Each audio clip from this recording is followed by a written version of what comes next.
The protagonist, with blurred vision, looks down and says that everything there was red. With a blade in his chest and labored breathing, he mentions that all that remained in that place was death. As he questions why so much bloodshed was necessary, he looks back and sees one of his comrades dead. Both his brother Jaemin, his friends, and the disciples. All of them were now dead in that place. The alliance of 20 sects, made up of the most powerful people, had been created for the final battle against Chiama. However, the result of it all was the annihilation of both sides. And the reason for all this was the man sitting atop the pile of bodies. The demon who descended from the heavens and bathed the land in blood, the leader of the demonic cult known as Chiama. Chiama calls out to the disciple of the Manhwa sect and says it's a pity he finds himself in this situation. The protagonist stares at him and begins to rise, spitting blood as Chiama remarks that even though he survived this battle, the life of glory and fame he had hoped for after this would not be possible. After all, it was clear to both of them that their day had come. The protagonist tells him to shut up. However, from atop the pile of bodies, Chiama extends his arm and says that he can feel proud of this. Though many had helped him in this final battle, it was his blade that delivered the final blow, and as the leader of the demonic cult, he recognizes the blade of Manhwa as the most powerful on earth. The protagonist yells and tells him to shut up once more. He charges toward the demon, who remarks that it's a shame because with one more day, he would have been worthy of the name Chiama. However, he says that this doesn't matter and tells the Manhwa disciple to remember, this was not the end. The demonic forces would return, and when that day came, the world would fall under the control of the demonic cult. The protagonist extends his sword as Chiama declares that when that happens, he will be unstoppable. A slash cuts through, and a line appears on the demon's neck. He evaporates and his head rolls down the pile of bodies.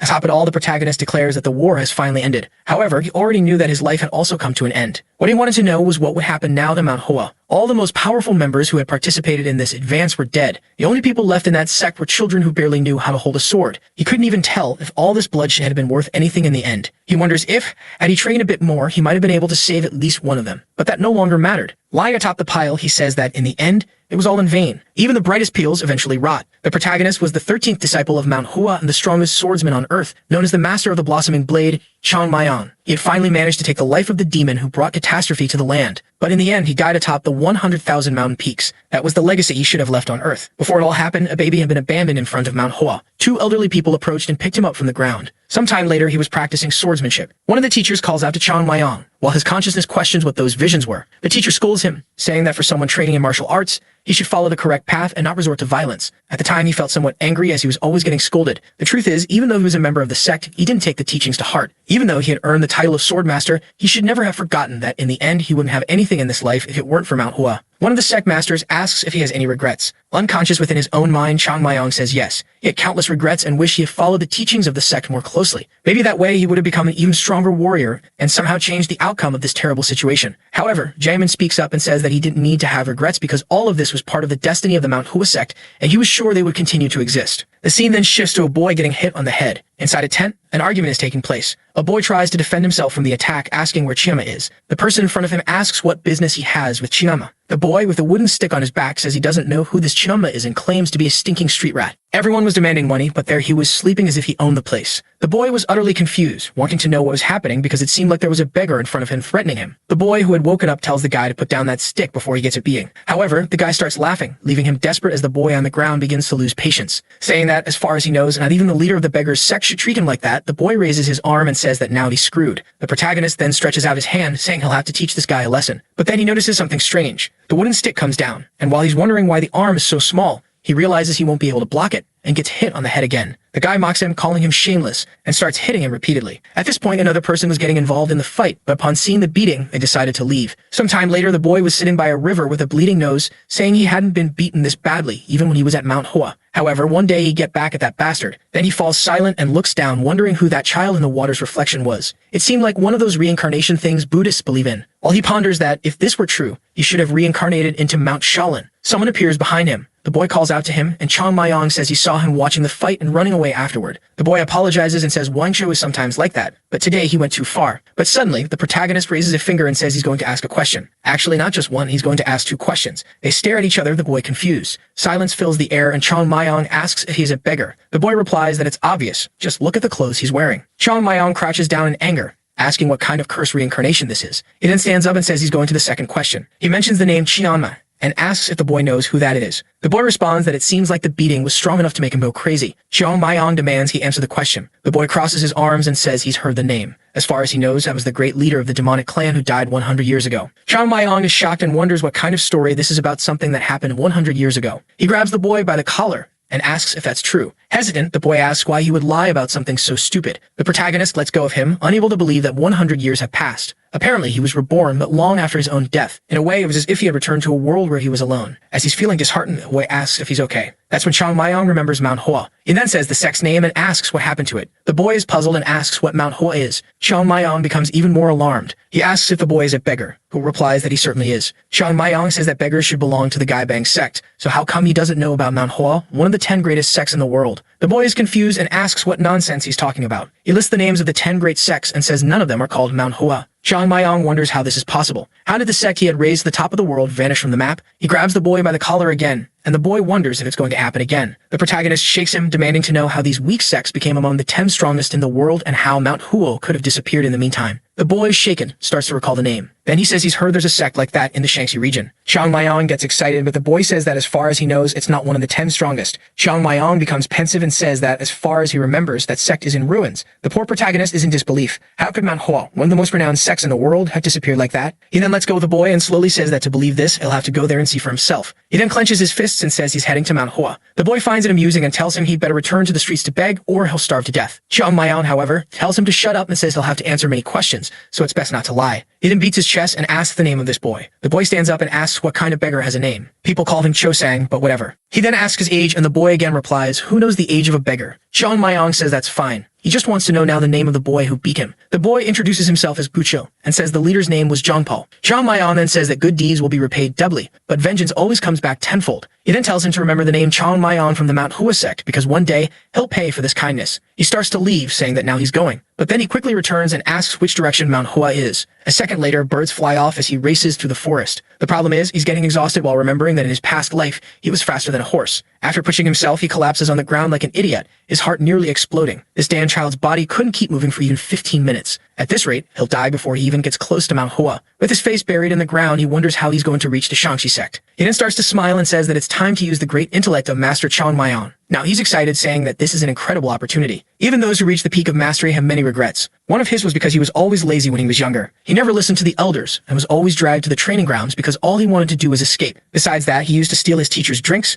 which made them furious with him. However, that was something he didn't intend to change in this life. He then heads toward a tree, saying that in the end, it's just about starting over. First, he needed a place without distractions, and this seemed to be good enough. He sits in front of the tree while trying to remember what the right technique for this situation would be. He knew countless ways to increase his energy, and many others went beyond the knowledge of Mount Hua. However, he wasn't sure which one was best to learn first. Then he remembers a technique called the 6 elements, a cheap text sold for 5 coins in street shops, known for being of poor quality. However, it was anything but a bad technique. The 6 elements was the first thing the disciples of Mount Hua learned. It wasn't extraordinary in any way, but it allowed the practitioner's body to be purified. It was a fundamental technique for those who were in no rush, perfect for someone looking to build an extremely solid foundation. Slowly, he begins gathering energy in his body. The strange roots rise through him as he manages to purify the sky. Little by little, he gathers this purified energy in the center of his body. That small point of power was the beginning of his entire journey in this life. He then stands up, saying that this seed will be the beginning to create the unstoppable avalanche. But as he stands, he collapses to the ground like an idiot, realizing that he spent all the energy he had just to do that. He remembers Brother Jamin always saying that his problem was not using his head properly. Lying on the ground, he wonders how he'll make it to Mount Hua at this pace. The scene shifts to a bustling city. The boys run into an alley and call for their brother, warning him that there's another beggar asking for money, so they're running out of coins. It was a very young boy, and everyone was giving him money because of it. The Mohawk guy stands up, saying he'll have to show how things work in this area. The guy gets excited and tells everyone to follow. A little later, a small boy is shown in the corner of a wall eating. Obviously, it was Chang Mayong. The guys shout at him and tell him to stop pretending he doesn't hear them. Our boy looks back and asks if they're talking to him. The Mohawk guy says of course they're since no one else is around and asks if he wants to die. He warns him that he should know he can't beg in other people's territory, so it's better for him to hand over everything he has, including the food in his hand. Chang Mayong looks at his hand and says they're a bunch of greedy scoundrels because they even want what he's already bitten into. The guys crack their knuckles, saying he deserves a lesson. However, Chang Mayong just stands up, throws a small punch and says he's fine. He looks at the guys and warns them that he's not very strong yet, but it's enough. He'd already gotten used to this body and didn't have time to waste, so they should all come at him at once.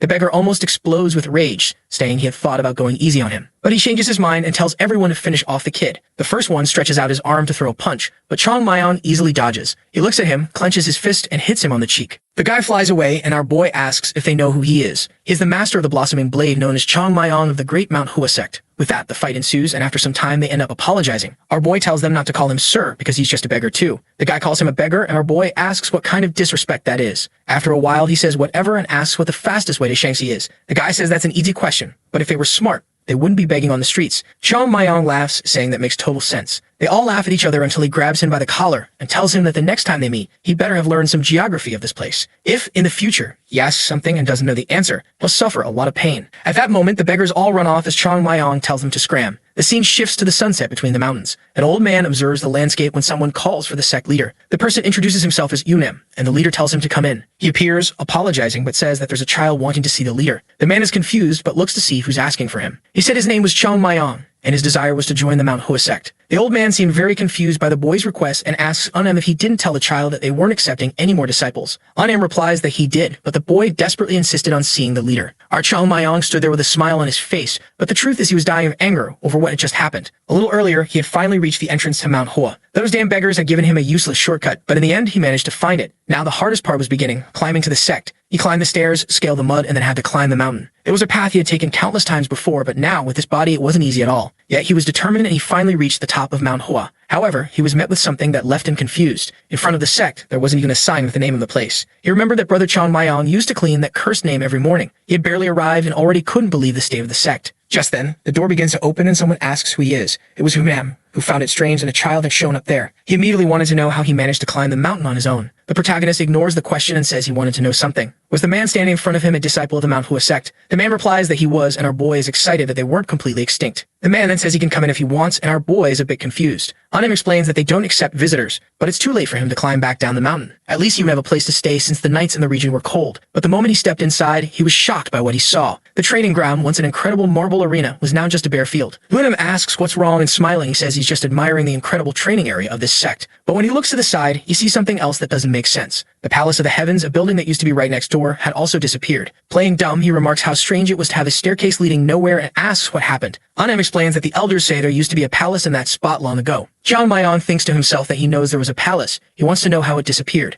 Unem says a child wouldn't understand, but the disappearance was like a glorious battle scar. Our boy remarks to himself that there's nothing glorious about it. The elder asks what he said, and he replies, nothing. With that, Unem leads the way, saying he'll show him where he'll be staying. As they walk, Chong Mayong thinks that it must have been difficult to keep the sect going all these years. They arrive at the Jade Temple, and our boy is relieved that at least that was still intact. Unem begins to open the door and says that at Mount Hua, they follow the path of righteousness. That's why first, he must show respect to those who came before him. However, as soon as he steps inside, he's shocked again. Two things that were supposed to be here had vanished. A candle and a golden pot gifted by Emperor Jin, as well as a handmade scroll from the ancestors and a golden dragon piece. But now, all the treasures of that place had disappeared. He gets closer and wonders if there wasn't supposed to be a flower there. Unem is confused and asks how he knows that. He becomes thoughtful and says there really used to be a cherry blossom made of metal in that spot. Excited, Chong Mayong then wants to know what happened to it. Unem says of course they sold it. It wasn't useful for anything and it didn't fit with the aesthetics of the place. So when a merchant made a good offer, they sold it. The protagonist remembers Jangmin and says, unfortunately, this was the end of the Mount Hua sect. The petal of the night-blooming fragrance had disappeared along with all the treasures of the sect. And the worst part was that the idiots in this place had sold something like that for money.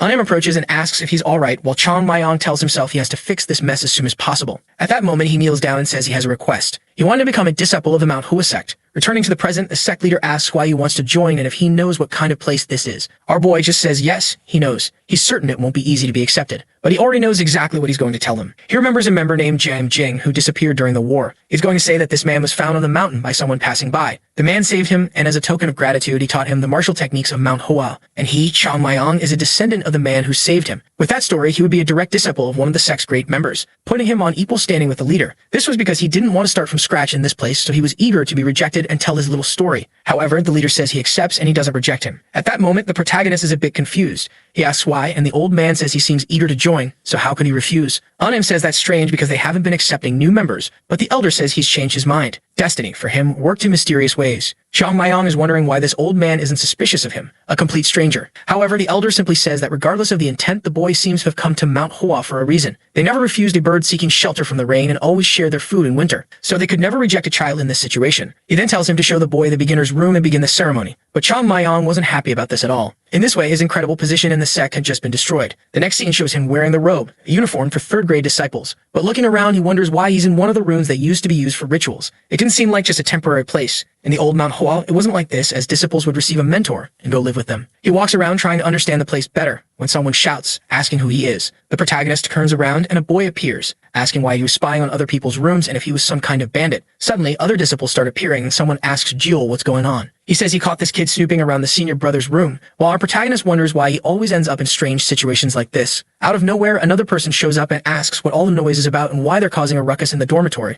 when they should be busy training. Everyone immediately bows and apologizes to the great brother. The guy asks our protagonist who he is, to which he responds that he's Chang Mayong. The man says he heard that a new novice was coming and tells him to rest for now, but tomorrow he'll have to train hard. With that, he tells everyone to rest, and they all shout in agreement. Jill glances back and gives Chang Mayong a cold stare, warning him that he'll see him later to teach him some manners. Chang Mayong is flustered, thinking that these damn juniors needed someone to look after them. He intended to take care of all of them in a warm manner, but that was their problem. The scene then shifts to Jill telling him to take off his robe. Our boy asks what he's talking about, and Jill repeats that he wants him to take off all his clothes. He was about to suffer some humiliation and get involved in a fight, as that was the initiation ritual there. The protagonist remains silent for a moment and then says he wants to ask something first. He wanted to know if senior brother Unjo knew about all of this. Jill responds that the senior brother doesn't come at night and asks if he's looking for a beating to start obeying. Our boy then simply calls out to senior brother and tells him to clench his jaw. When Jill is about to ask why, a punch is already flying toward his face. The other disciples look stunned as Jill is left hanging from the ceiling. The protagonist asks what's the deal with beating him to teach him a lesson and warns that's exactly what he's going to do. With that, a brawl breaks out in the sect. The scene then shifts to him calling for senior brother Unjum, telling him to give him a proper massage, while Unjum apologizes, saying he'll do his best. He then calls for Jo Jill and tells him to stop trembling and come closer. He has some questions to ask since he's new to the sect, and the boy says he'll answer everything. Our boy wants to know what happened to the Golden Palace and why the Mount Hua sect went bankrupt. Jo Jill says he'll explain and asks if he's heard of the Master of the Blossoming Blade. Chong Mayong says yes, because after all, that's him. The boy then explains that this is what all the senior brothers talk about. The Master of the Blossoming Blade was the one who killed John Man, the leader of the demonic cult. After the leader's death, the remaining members of the demonic cult decided to attack Mount Hua. The sect was completely destroyed and hasn't recovered to this day. Chong Mayong is shocked and wonders if his failure in that battle was what led to the entire Mount Hua sect being destroyed. We then see a flashback of a conversation between Chong Mayong and the sect leader. First, they discussed some techniques, and Chong Mayong suggested throwing them out because they were useless. Jaemin stared at him and said it was a good idea, and they continued talking. A little later during the discussion, Jaemin mentioned that it wasn't just for that reason that he had called Chong Mayong. He then said he believed it was time for Chong Mayong to accept an apprentice. He asked how he would manage to teach his techniques to a first disciple. Chong Mayong clenched his fists and said that would be easy. He would beat the boy until he learned. Eventually, after being beaten enough, he would start to understand something. After that, Jaemin never mentioned the idea of him taking an apprentice again. At that moment, someone calls him Senior Brother Junior. From his bed, he tells them not to be so formal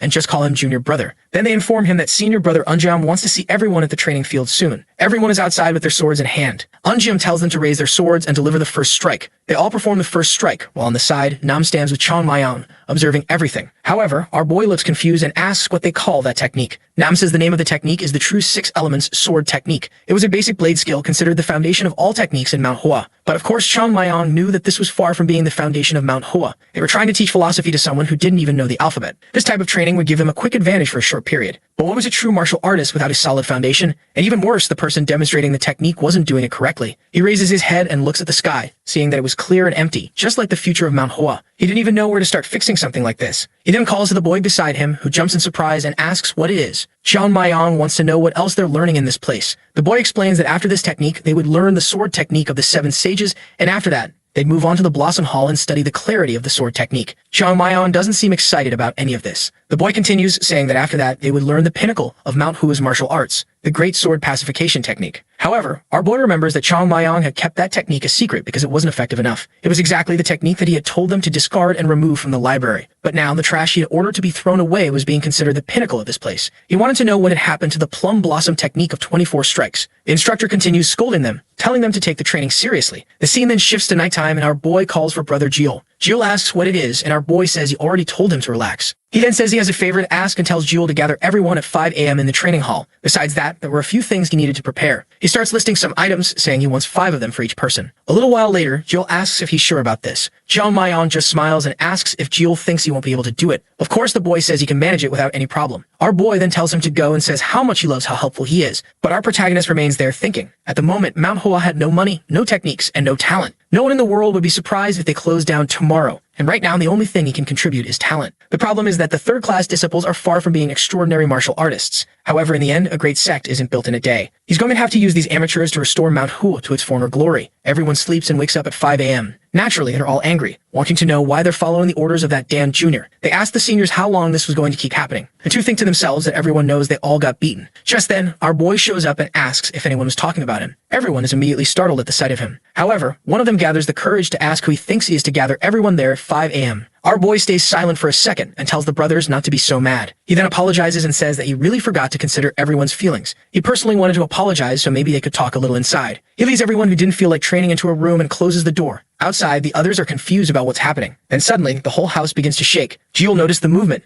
It seemed sudden, but it was clear something was happening. A second later, everyone comes running out terrified. They form a line and Chang Mayong says that now they seem motivated. He then announces that starting that day, physical training would begin at 5 a.m. for everyone. He calls them all useless senior brothers. The sun begins to rise. Lenin wakes up in his room and wonders why none of the disciples had come to greet him. This could only mean that everyone was still asleep. It was probably because of the new disciple. They must have been fooling around all night. He steps out of his room saying he'll have to teach everyone a lesson. He thought Yunjong would keep the place in order, but apparently not. That's when he gets confused. Everyone is exhausted and collapsed on the ground. He wants to know why all those kids look like a bunch of old men. Immediately, he shouts, asking what happened there and what all this mess was about. The people stare at each other, and Lenin realizes they're hesitating to answer his question. Who had left them so scared that they were even afraid to respond to him? The scariest part, however, was that Jojiel was also lying there, completely worn out. But right in front of him was the new member. Chao Mayong was there, squatting with 2 giant rocks. He exhales and lifts them again. He had already done 10,065 repetitions. That's when our boy, exhausted, also notices Yunem's presence. He greets him with a good morning. While Yunem watches, not understanding what's happening. He could see that the boy was on the verge of exhaustion, but for some reason, he managed to stay standing. He immediately orders someone to fetch water. But Chang Mayong says he's fine. He drinks a little, and then Unam tells him to tell the truth. What happened in that place? The protagonist says it was nothing serious. They just woke up a little earlier to do a bit of training. And strangely, everyone was so motivated that they decided to stay a little longer. Unam finds it odd that these lazy disciples were so eager to train. But when he looks back, he sees that the guys were afraid, and he soon realizes that the reason for all this was Chang Mayong. How could they call themselves disciples of the Manhwa sect when they were being beaten by a child like him? He should give him a little lesson. He then tells our boy that the White Blossom Hall also has its own rules and asks who gave them permission to sleep less and wake up early to train. With a clueless expression, Chang Mayong says that if that's the case, they'll stop training then. Unem is confused by this reaction. He needed to make it clear that this damn kid had threatened his seniors. He looks at our boy, who seemed all innocent. He didn't know how to handle this because it would make everyone in the Mount Hua sect look like fools. He'd have to make it clear to everyone that this kid who had arrived yesterday had beaten up all the third-class disciples, which would make the teachers look like the biggest fools. While he didn't know what to say, Chang Mayong asks for 1 month. That's all if he wanted to train with everyone. In that time, he guaranteed they'd see an incredible difference. Besides, he was only proposing this because the seniors seemed strangely motivated. They had been training hard, yet no one had complained. He shouts if everyone agrees, and the others simply say yes.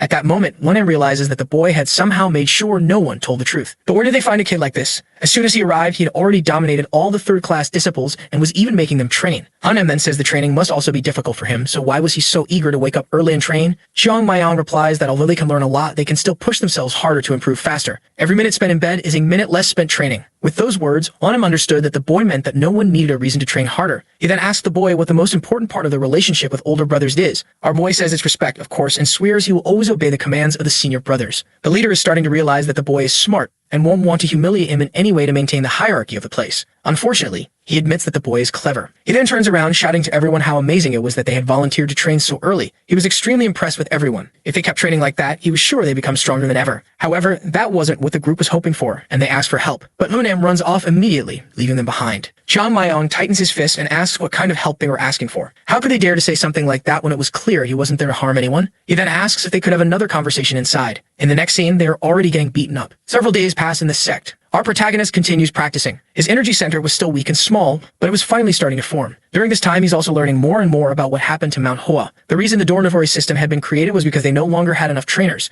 Moreover, the sect leader and the 2 masters were very kind people. They had great intentions, but they were incredibly weak. Their strength was pathetic compared to even a disciple from the sect 100 years ago. And naturally, as a consequence, the third-class disciples were also terrible. But the question remains, why would that matter? After all, Chang Mayong was here now. Mount Hua would rise again as the #1 sect in this land. That was his ultimate goal. The scene shifts to the dining hall. A boy tries to grab some food, but his hand hurts so much that he ends up dropping it. He says that training hard is good, but they at least need the energy to be able to eat. He then tells Jewel to talk to the boy and ask him to go easier on the training. No one has been able to use their chopsticks for days, but Jewel just replies that he doesn't have time to listen to those endless complaints and asks if he's their messenger boy. He says that whoever wants to go against Chang Mayong should speak to him directly. He then stands up and says he wants to talk to Yunjong for a bit. Walking outside, Yunjong comments that he seems relieved by everything. Jewel just responds by asking what he thinks about Mount Hua. Yunjong is a bit confused and says that's a tough question. Jewel says that he could go back to his family anytime, but he knew that Yunjong's goal was to live in this sect. Yunjong agrees, and they both fall silent. Jiul then says that before, he thought the Manhwa sect had no future. His friend says that's a crazy thing to say and shouldn't be mentioned to anyone. However, Jiul says his mind has changed. The future he saw for the sect had shifted since Chang Mayan's arrival. Even though it was forced, he finally understood the importance of those early morning training sessions. He realized that he had never trained so hard to the point of pushing himself to his limits.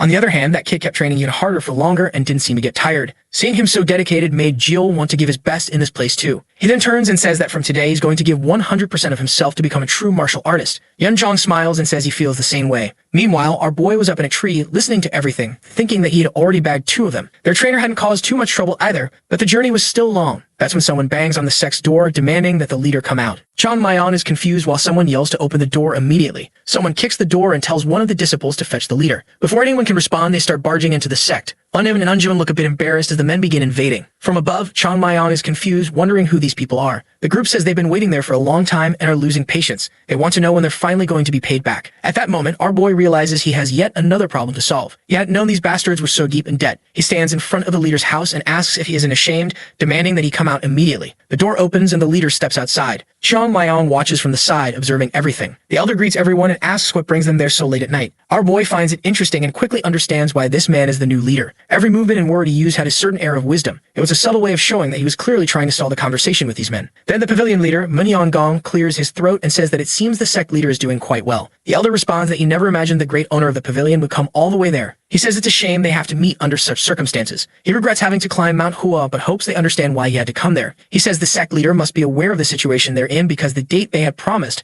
has long passed. They had favored Mount Hua for a long time and never sought compensation all these years. As promised, they were the most lenient they could be, and for that reason, they were giving them 7 days. If they didn't repay their debts, they would take all of Mount Hua's land. Immediately, someone shouts and everyone looks back. The men apologize, saying that one of the young apprentices shouldn't have had to witness something like this. Later, the group explains to our boy that these people are from the Huan Prefecture. Chang Mayan is lost in thought while the young boy is looking for a chance to escape before he gets beaten again. Jiul asks if this prefecture is located just below Mount Hua, and the boy confirms. He then asks if that means the merchants of Mount Hua borrowed money from the people in this prefecture. The boy says he has no idea but has heard of Munyan Gong. As far as he knows, he's the owner of the Huan Pavilion, the largest tavern in that city. Our boy recognizes the name of the pavilion and asks if he's the leader of that place. The 2 boys are shocked and tell him to calm down as they see him cracking his neck. That's because he knows very well that the Taiho Pavilion always belonged to the Mount Hua sect. He grabs the boy by the collar and asks if the people from the pavilion lent money to Mount Hua, and now that they haven't paid it back, they're trying to take the place. The boy just confirms it, but to Chang Mayan, none of this makes sense. First, it's absurd that Mount Hua would borrow money from the pavilion when the pavilion belongs to Mount Hua. Clearly, something went very wrong in the past. He then calls for Jiul, who's startled. He tells him that thing he mentioned earlier. He wants him to bring it now. Jiul is confused, but Chang Mayan orders him to bring it immediately. Jiul runs off, saying he's on it. He brings the robe and asks why he wants it. Our boy then says that the Buddhists have a saying, sometimes to meet Buddha, you must kill him, which means that sometimes you need to go against the virtuous path to find true enlightenment. Now dressed in the robe, he says he's seeking to follow that teaching. The 2 boys are shocked and ask if he's thinking about leaving the sect. In a second, he's already jumping over the wall. He looks down at the city, and in the middle of the pavilion, some men are laughing, saying that it seems the leader was left speechless. They amuse themselves, saying they've finally given their final ultimatum. Mirai Godo says they deserve it, especially since they've already taken more than 100,000 coins from him. They tell Gong that the leader couldn't even respond properly. Gong, smiling, says that even though he's a merchant who loves money, it still saddens him to destroy a place that meant so much to his ancestors. The man in the blue robe says he shouldn't worry about that since the final deadline had already been extended for a long time. He's sure the entire city will appreciate how lenient he's been. Gong just thinks to himself that it must be nice to live life with such a simple mind. No one there knew it, but Mount Hua was still a major influence. That's because the power of the sect didn't lie in its martial arts, but in the legacy it built over the years. It's hard to find anyone in the Shaanxi region who doesn't know the history of that sect. However, little by little, he's been gaining enough strength to finally put an end to them. Like a duck being slowly cooked, the time had come to finish them off. One of the men then asks what Gong is going to do with Mount Hua's location, as it would be easy to sell such a place. The man's name is Zhongzhen Yu, and he suggests it might be smarter to ask for something else as payment, but Gong says that the place has much more value than they can perceive. Even though it was just an abandoned place, it still carried tremendous value. The men don't seem to understand why, and Gong begins to get angry. He then sets his chopsticks down on the table and says that he hadn't planned on revealing his plan so soon. He tells them to think as if they were enemies of Mount Hua. How interested would they be in paying to erase the legacy of that sect? No one had to worry because they would certainly make a huge profit from this investment. One of them stands up and says it's a brilliant plan, adding that they'll have to celebrate Mr. Gong. Later,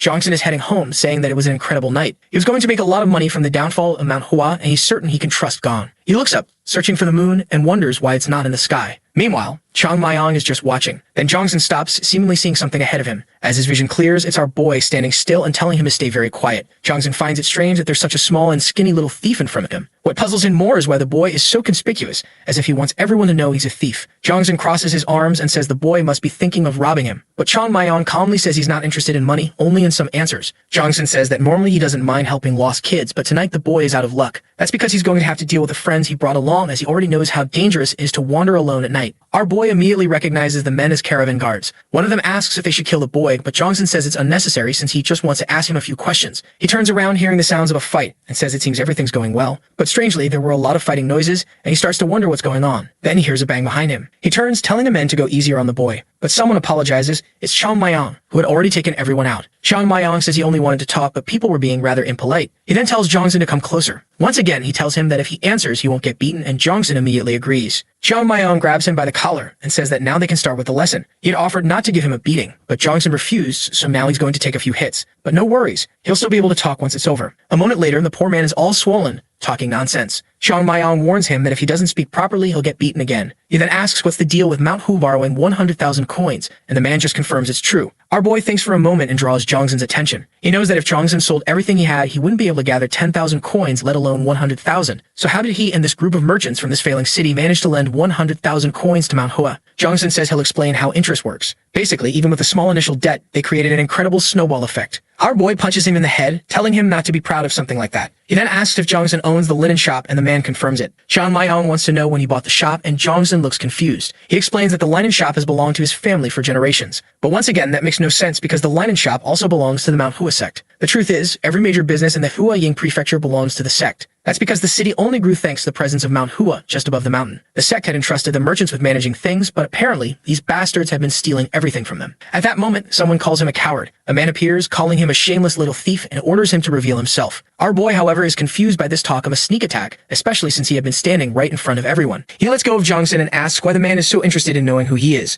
The man says he demands to know the name of anyone before cutting him down with his blade. Chang Mayong just asks if the guy hadn't just been knocked out. The man starts getting angry with this damn kid. He draws his blade and charges toward him, telling him to get ready. Chang Mayong calmly watches. He had much more high speed and physical strength than the man. But did that mean the man was weaker? Of course not, because strength and speed were far from the best way to measure someone's power. Chang Mayong throws the sword into his hand and deflects the attack with his shoulder. The man is utterly confused as Chang Mayong remembers a lifetime's worth of memories with a blossoming blade. If he doesn't have physical strength in a child's body, he just needs to use the opponent's strength as his own. He then redirects the impact back, and the man is thrown far away. At that moment, Chang Mayong extends his arm and draws his blade. A few petals appear around him, and he tells the man he still has a lot to learn. He appears behind the man using the double blossom sword technique. The poor guy falls to the ground, unconscious. But then he hears someone in awe, and he realizes he made a mistake. He had forgotten about Jongsun, who clearly saw him using that technique. And worse, with that dumbstruck expression on his face, maybe he had recognized it. Jongsun then says that these refined attacks, this martial mastery, and that incredible Kai, he was sure of something. Startled, our boy thinks it couldn't be that Jongsun had figured it out. And then Jongsun asks if he's a member of the Zhongnan sect. Chang Mayong is momentarily silent, confused, but then agrees, saying that's exactly right. He's a member of the Great Zhongnan sect. Jongsun then says he'll now tell him everything he wants to know,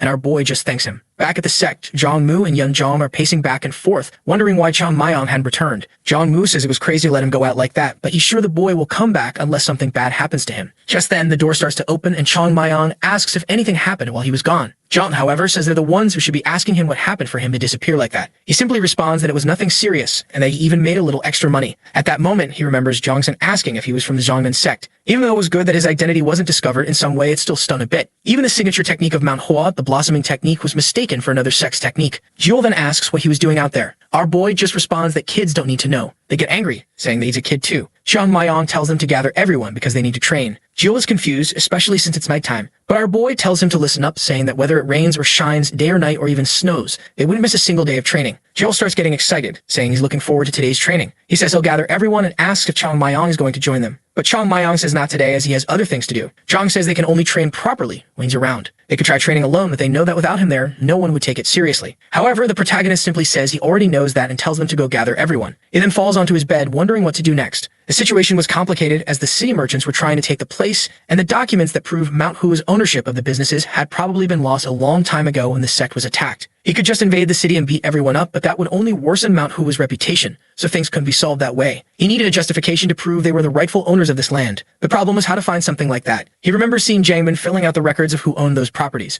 but when he opened the door, Jiangmen seemed to be filling out only a few. He finds it strange that there were so few records and is certain that Jiangmen must have been hiding them somewhere else. It was impossible that everything Mount Hua owned could fit on so few sheets of paper. That means there's likely some kind of vault that only the leader can access. He recalls hearing rumors that such a thing existed, and the entrance was probably near the leader's house. That place hadn't changed at all since the past, but considering that everyone there was a martial artist, it had to be near the leader's house. However, it was something difficult to locate, and the only way to do so was through an underground base. Apparently, he was going to have to embark on a treasure hunt. He then opens the door and jumps out of his room, apologizing to Jiangmen for what he's about to do. He says he won't even touch any of the treasure, and will take it straight to the leader, or maybe that's a promise he won't be able to keep. The scene changes to a flash of light in the middle of the mountains. Our boy is lying on the ground saying he's exhausted. He had underestimated how big the mountain was, searching from place to place, especially using that kind of technique. He concentrates energy into his palms and slams it into the ground. With that, he can feel how the soil resists his energy. He doesn't know exactly where the vault is, but he's sure it's somewhere nearby. However, time passes and he becomes exhausted without finding anything. But still he tries again and again, until suddenly, he feels something strange. He sends out another energy impact and grabs the pickaxe, declaring that he's found it. Now all he has to do is dig and uncover this damn treasure. After some time, he finally discovers a concrete ceiling. However, he finds it impossible that the treasure is hidden behind something so easy to break. He pulls out one of the blocks and sees that it's actually a corridor. This was the path to the real vault. But then he hears footsteps. The sect leader is approaching. Jiang Mayong watches silently and realizes the leader already knows the vault's location. The leader arrives in front of the door, and Chang Mayong imagines that this must be the entrance to the vault. However, he only sees the leader with his hand trembling in front of the door. As he observes the leader's hesitation, Chang Mayong finally understands what's happening. The leader wasn't showing the secret of how to open the door. In reality, this was the image of a man who could do nothing. Mount Hua was on the brink of extinction, and its martial power was steadily diminishing. Running a place that no longer had any resources must have been difficult even for a leader like him. He had to witness day by day the place he had dedicated his entire life to slowly fall apart. It was painful to imagine how difficult it had been for him to see this every day. But a leader could never dishearten others, so he had to appear strong for the sake of all the disciples. And that's why this was the only place where he could show a little sadness. A while later, the sun finally rises. Chang Mayong jumps into the tunnel and says that part of this is still his fault. But it wasn't too late yet. First, he had to get through this damn door. He approaches, places his hand on it,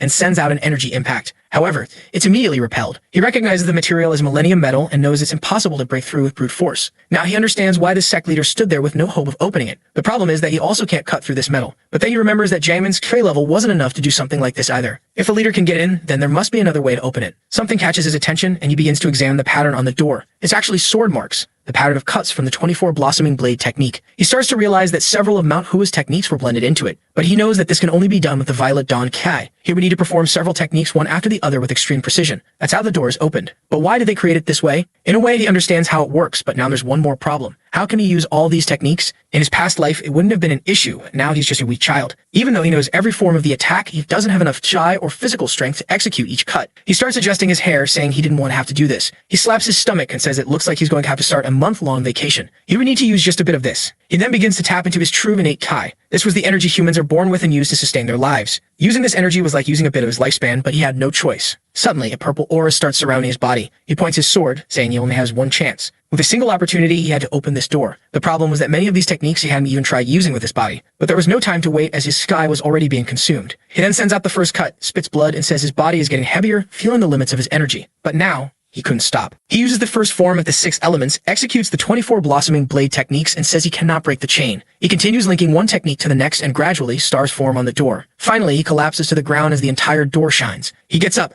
asking if it worked. If this didn't succeed, there was nothing else he could try. But suddenly, he starts hearing a sound. A wind blows and the door begins to open. However, poor Chang Mayong is just coughing up blood on the floor. Now because of this, he'll have to take it easy for a few months. But this is the kind of thing he has to do if he wants to save the Mount Hua sect. The door begins to open and he smiles, saying he's going to take a look at what Jiangmen had been hiding. Finally, he's inside and sees 3 shelves. He finds it strange that there were all these books and nothing else. But considering they use Millennium Acid, it's understandable why it's so small. He remembers Jiangmen always complaining about finances, so now it's time to see where the money went. He then pulls out the first book and is immediately impressed because it contains everything the sect owns. These were perfect copies of all the official materials. Now those merchants were definitely screwed. However, looking around, he finds it strange that there are only financial books in this entire place. He was hoping to find some money to buy good food and drink some liquor. But since there was none of that, he pulls out another book, saying he'll take a quick look before leaving. He then sees that these are tomes of techniques, and he wonders if the people hadn't already learned them. But that's when he realizes that none of these techniques are currently taught at Manhwa. That's because they were sealed in this place, with no one able to access them. He imagines that Jamin hesitated to teach these techniques to future generations, which is why he stored them here. Normally, Jamin was a man filled with inner conflict. The first shelf reflected his responsibilities within the sect, while the second showed the love and compassion he had for everyone. But now Jamin didn't need to worry because Chang Mayong would restore the sect to its former glory. And after that, they would move forward and surpass what they once were. However, that's when he notices something strange. On the shelf beside him, there was only a peculiar scroll sitting on top. He pulls it down and begins to read. It says that this was meant only for the sect leader. If someone was reading this scroll, it meant that the next leader had already been chosen. Sometimes a few lines said more than countless words could,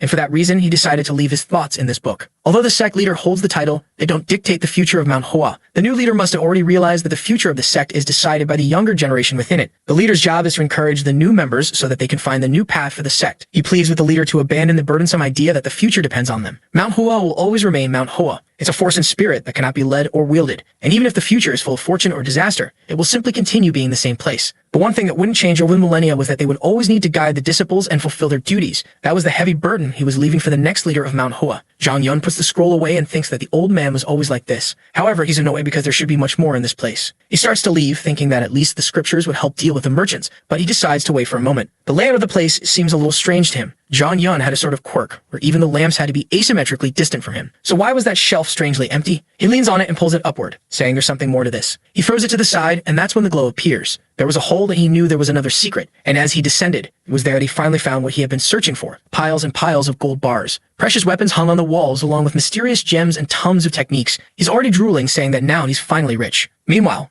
back at his house, the new leader sighs, saying that another day has begun. Warnings should bring hope, but he only felt fear and bitterness. There were only 5 days left until the deadline the pavilion owner had given him. But then someone shouts for him at the door. Immediately, the leader rushes over and asks what's going on. Unjum says he can't explain it. It's something he has to see to believe. The leader is startled by this and says it must be an emergency for him to be so agitated. They both run through the forest. On the way, he sees a bunch of disciples collapse in a circle and asks what happened. Unjum simply explains that they were voluntarily doing some new training. The scene shifts to our boy sitting under a tree. They call for Chang Mayong, asking where he's been. At that moment, he appears and says he's right there. The leader is shocked and asks what happened to him for him to look so worn out. Our boy just responds that it's not important and tells him to take a look at something. The elder wonders what could be so urgent, and then he's blinded by the gleam of light as our boy smiles. The property records, the gold bars, and the weapons. Chang Mayong says he found them by coincidence. The leader wants to know how that's possible, but Chang Mayong says he's too tired and needs to sleep. The elder decides to let him go, figuring he can ask later, but he still can't believe there are piles and piles of gold bars in front of him. And even more precious than that appear to be the items in the box, the property records of Manhwa and the Huan Prefecture. He hesitantly touches the documents, afraid of tearing something and ruining everything. But as he opens them, he's completely relieved, saying that these really are the city's records, and he collapses onto the floor. He then wakes up in bed, saying that he also saw the record of the 7 blossoming blades, and he realizes he had been dreaming like a madman. But then he shouts, asking where the chest came from, and someone confirms it. We then see someone else examining the same records. It's Haiyan Yang, the head of Manhua's finances. He confirms that all those records were real. Additionally, there were certificates of authenticity beneath that treasure. Not to mention, all the certificates have been issued by the government, so it would be easy to verify. They could easily use those to reclaim the pavilion at any time they wanted. Plus, the treasure itself was worth over 100,000 coins. The leader feels relieved, saying that they've finally been given a bit of luck. Or perhaps he doesn't fully understand how that strange child has brought so much fortune to this place. It was as if the embodiment of good times was walking around Manhwa. However, he stands up and says that if these records are indeed real, there's a conversation that needs to happen. He orders them to summon the owners of the properties listed in the book to Manhwa immediately. A few days later, Gong was climbing the mountain, with everyone asking him to slow down a bit, but he tells them to keep going because this would be the last time they'd have to climb that wretched mountain. Jongsun grumbles, saying he never wants to set foot there again and doesn't want to even look at Manhwa anymore. The other merchants wonder if the leader called them there because he managed to get the money, but Gong at the front says 100,000 coins aren't so easy to gather. He's sure the leader is going to ask for more leniency because he hasn't been able to raise the money. It was something impossible to do by the deadline they had given, and that's why they called them there. Some call the leader shameless for summoning everyone when he's the one in debt. However, others say that despite the sect's decline, the name of the great Manhwa still commands respect. Zhangzhen wonders if they really can't pay, especially considering that a disciple from the Zhongnan sect seemed interested in Manhwa. If he could get 5,000 gold coins, he'd never have to work again. But as all the merchants arrive in front of the sect, they all feel the same strange uneasiness. It was an unsettling thought to be the ones to sever Manhua's future, a sect that had protected the Huan Prefecture for centuries. But they knew this, and together, they walked into the place to collect the inflated debt. Lunan welcomes them all and says the leader is ready to see them, asking them to follow him. The leader then appears, standing face to face with all the merchants. Gong bows and says it's good to see the leader once again. On the other hand, the leader thanks them for making the difficult journey to that place. Gong, ever the false man, says that while they are busy merchants, it must be even harder for him as a leader. The leader chuckles and says they must be exhausted from the climb, asking if they'd like some tea. But Gong interrupts, calling for the leader and apologizes, saying they're just simple merchants but would like to discuss business first. The leader apologizes for not considering their valuable time and explains that the reason for calling them all here is to update them on Manhwa's situation. Even though they had sent countless requests for help to everyone they knew, no one was willing to extend a hand to the sect. It was a shame, but despite all their efforts, they wouldn't be able to pay the debt within the time given. Gong stands up and says they've already given Manhwa enough time. They also have families to feed and can't keep extending the deadline forever. The sect leader says that's precisely why he wanted to speak to everyone. They wouldn't be able to pay the full amount now, but they could at least make a partial payment. He would like to know which of the merchants present would be willing to extend their repayment into the future. He then bows and humbly asks them to show some mercy to Manhwa. The merchants begin murmuring amongst themselves as some unexpected developments begin to unfold. Our boy is watching everything from afar, commenting that it's an interesting way to handle the situation. He's just not sure whether the leader's words are meant to corner the merchants or if it's the final act of mercy before launching an attack. However, it's clear that sect leader Hyunjong isn't as simple as he seems. A sect leader must have a cold heart and a firm stance. Even though they were all practitioners of Manhwa, it was still a martial sect, and the leader needed to be able to calculate interests and act accordingly. Zhang Maiyang wanted to see if Hyunjong really had the coldness required of a sect leader. Gong smiles and says he already told him they can't extend the deadline any further, but Hyunjong asks him not to misunderstand his words as he wasn't just speaking to Gong. He knows Manhwa owes more than 100,000 coins, but each merchant is an individual with their own portion of that amount, and that's why he wants to know who among them is personally willing to extend their portion for repayment in the future. Gong starts thinking that this damned leader is desperate. He then asks if, should the others say they can't wait any longer, he will be able to pay them all. The leader responds that Manhwa's reputation has fallen, but they still manage to receive some help and have part of the amount. Of course, they don't have the full 100,000 coins to pay everything, and that's why he asks them to show mercy to Manhwa and allow them to gradually pay off the debt. Gong is about to say this is out of the question, but Jongson interrupts and asks if they will be rewarded in any way if they extend the final deadline. The leader says that's correct. Everyone starts murmuring, thinking about whether or not they should extend the deadline. The problem was that they knew it meant taking the risk of never getting their money back. Jongson then asks why they should do this. The leader takes a deep breath, looks at him, and asks if the name of Manhwa and the history of that place weren't enough to serve as a guarantee. But Gong chuckles and then bursts out laughing, calling for the sect leader, saying he was asking too much from everyone. The leader remains silent and asks if Gong truly thinks that what he's asking for is too much. If that's the case, he would like to ask something of everyone. He wants to know what Manhwa represents to each of them. If the name and history of that place don't at least deserve some consideration, who there didn't take the sect's name seriously, and who would dare to disregard all the history they possessed? The sect might have declined, but it had always stood by the prefecture of Huayan. They had always shared Manhwa's spirit and power with everyone in the city. He wanted to know what Manhwa represented to each of them and asked them to carefully consider their answer. Gong pauses for a second and then says he has an idea. He points to the side and says that those willing to extend the final deadline should stand over there, but those who want to collect their money today should stand by his side. He then turns around and warns them that each person is responsible for the choices they make, and whoever chooses to extend the deadline will no longer be recognized as a merchant in the union. He then tells them to be smart and make their choice quickly. The merchants begin to think, but no one seems to move. The place falls into complete silence and Gong starts laughing. He asks the leader if he sees that, unfortunately, no one has any pity for that place. But then someone starts walking to the other side. It's Jongson, and Gong asks where he's going. The leader simply watches. The other merchants want to know what this means. Jongson just tells them to stop looking at him like that, admitting that he knows he's making a foolish choice. He tells Gong that he would never understand because he's not a native of Huayan Prefecture. Gong had come to this place to take over businesses from others involved with him, and that's why he doesn't understand what Manhwa means. Everyone born in Huayan grows up hearing stories about Manhwa. They dream of joining the sect and becoming sword masters. And even after realizing they didn't have martial talent and giving up that dream, they learn about the efforts Manhwa has made to protect the Shaanxi province. Gong doesn't understand what he's talking about, but Jongson just says that Gong wouldn't get it anyway. It's something he learned from his father, who learned it from his grandfather. Manhwa has always been the pride of Huayan and Shaanxi. For Gong, it would be easy to take that money and leave Huayan because he could go to Hanzhou and spend it somewhere else. But Jongson wasn't going anywhere even if he had the money, because he'd spent his whole life in Huayan. Gong can't believe Jongson is giving up on making money for the rest of his life because of something like that, and he warns him that he'll regret it. Jongson recalls that on the way up to Manhwa, all he could think about was how great it would be to retire rich, and now he was willing to give all that up when he was so close. It was certainly a big mistake, but he had his reasons. He says he's already earned enough money to keep living. If, in the future, he doesn't receive any more money, he'll think of it as a small regret for not taking this chance. But he would forever regret it if he watched Manhwa collapse today because of a choice he made. Even if he earned enough money to last a lifetime, that kind of life wasn't something he wanted to live. Gong just laughs and tells him to do whatever he wants since, apparently, he's the only one who decided not to get paid. But then someone asks, who said it's just one person? Many other merchants start walking over and stand by Jongson's side. Gong can't believe it while Hyunjong watches everything unfold. He lowers his head and says he's fully satisfied to see that so many people still have a meaningful connection to that place. He then tells Vunem to bring it over.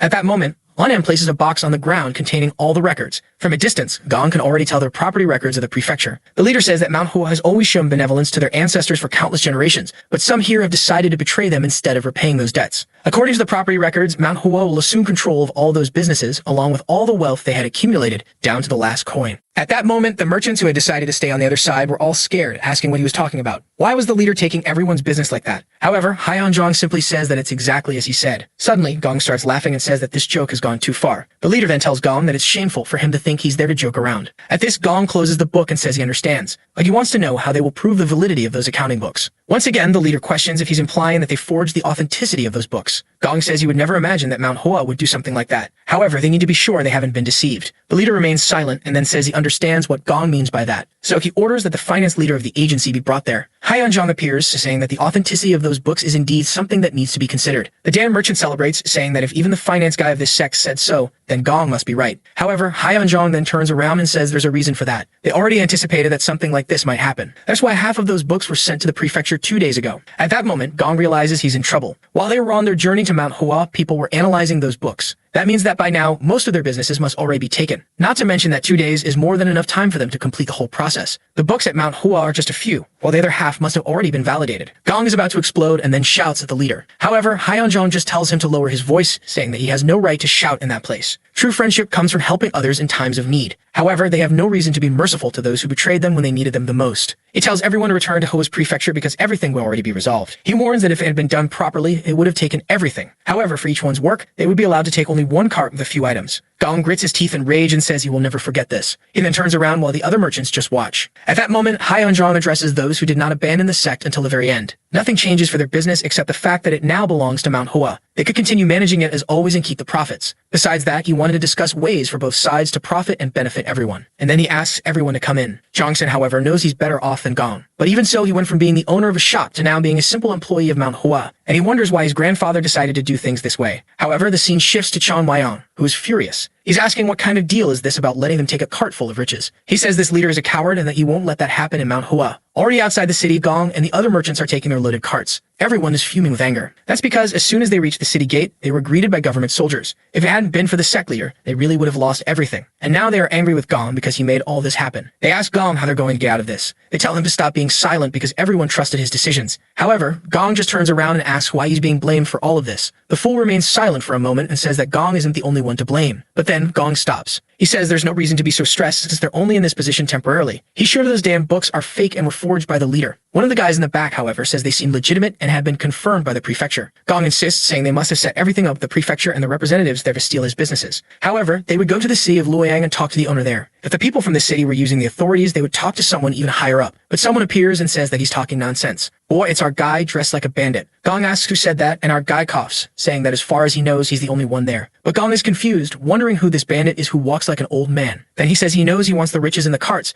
but he better leave quickly, or he'll lose his life for nothing. Our guy hates being underestimated. Even more so because to him he's not stealing, he's just taking back what belongs to Manhwa. Gong is confused about what wealth he's talking about. And at that moment he realizes that he belongs to that damned sect. Suddenly some guys start showing up, and Gong says it's the perfect time to get revenge. A bunch of mercenaries jump toward Chong Myong. However, he looks at them for a second and throws himself at them. The first one finds himself face to face and gets hit on the head with a scabbard, another on the chin, and another on the forehead. In a second, they are all drawn in the sky. He stops in front of Gong and says it's good for him to know. Until today, no one has challenged his words and left with all their limbs intact. Gong is confused as he didn't know that Manhwa still had a martial artist of this level. He orders the useless ones to stand back. Then he tells our boy that he doesn't know where he came from. However, if he had been helping the sect, they wouldn't be in their current state. But it was a pity that he chose the wrong person to come for revenge. And he warns that our boy will die at his hands and be used as a warning to that sect. He activates his energy, saying that the leader will be very sad to know that someone like him died at Gong's hands. He runs toward him, telling him to prepare himself. Chong Myong finds it very suspicious that a shop owner has so much martial energy. However, it's now time to get beaten up everywhere, except in the mount since he needs to be able to talk afterward. The forest explodes and Gong has his hands on the ground. He's sure he didn't let his guard down and has already faced many practitioners stronger than this guy. It's a common saying that a tiger hunts its best when chasing a mere rabbit. Besides, the moment he saw this masked guy destroy the mercenaries, he didn't lower his guard. Yet even so, this bastard has a bored expression. He moves forward again, saying he's going to fix that face. He stretches out both palms and comes face to face with Chong Myong. However, our boy just stretches out the sword's scabbard and strikes his hand with it. The man stares at his hand as it begins to absorb all his energy. It starts running through his arm and he screams in pain. He had concentrated all of his power, but it was blocked right at the moment of release, and now it's all coming back. Our boy tells him that he's way too slow and recommends he stop trying. At this rate, he's going to break all his fingers before landing a single hit. Gong ignores him,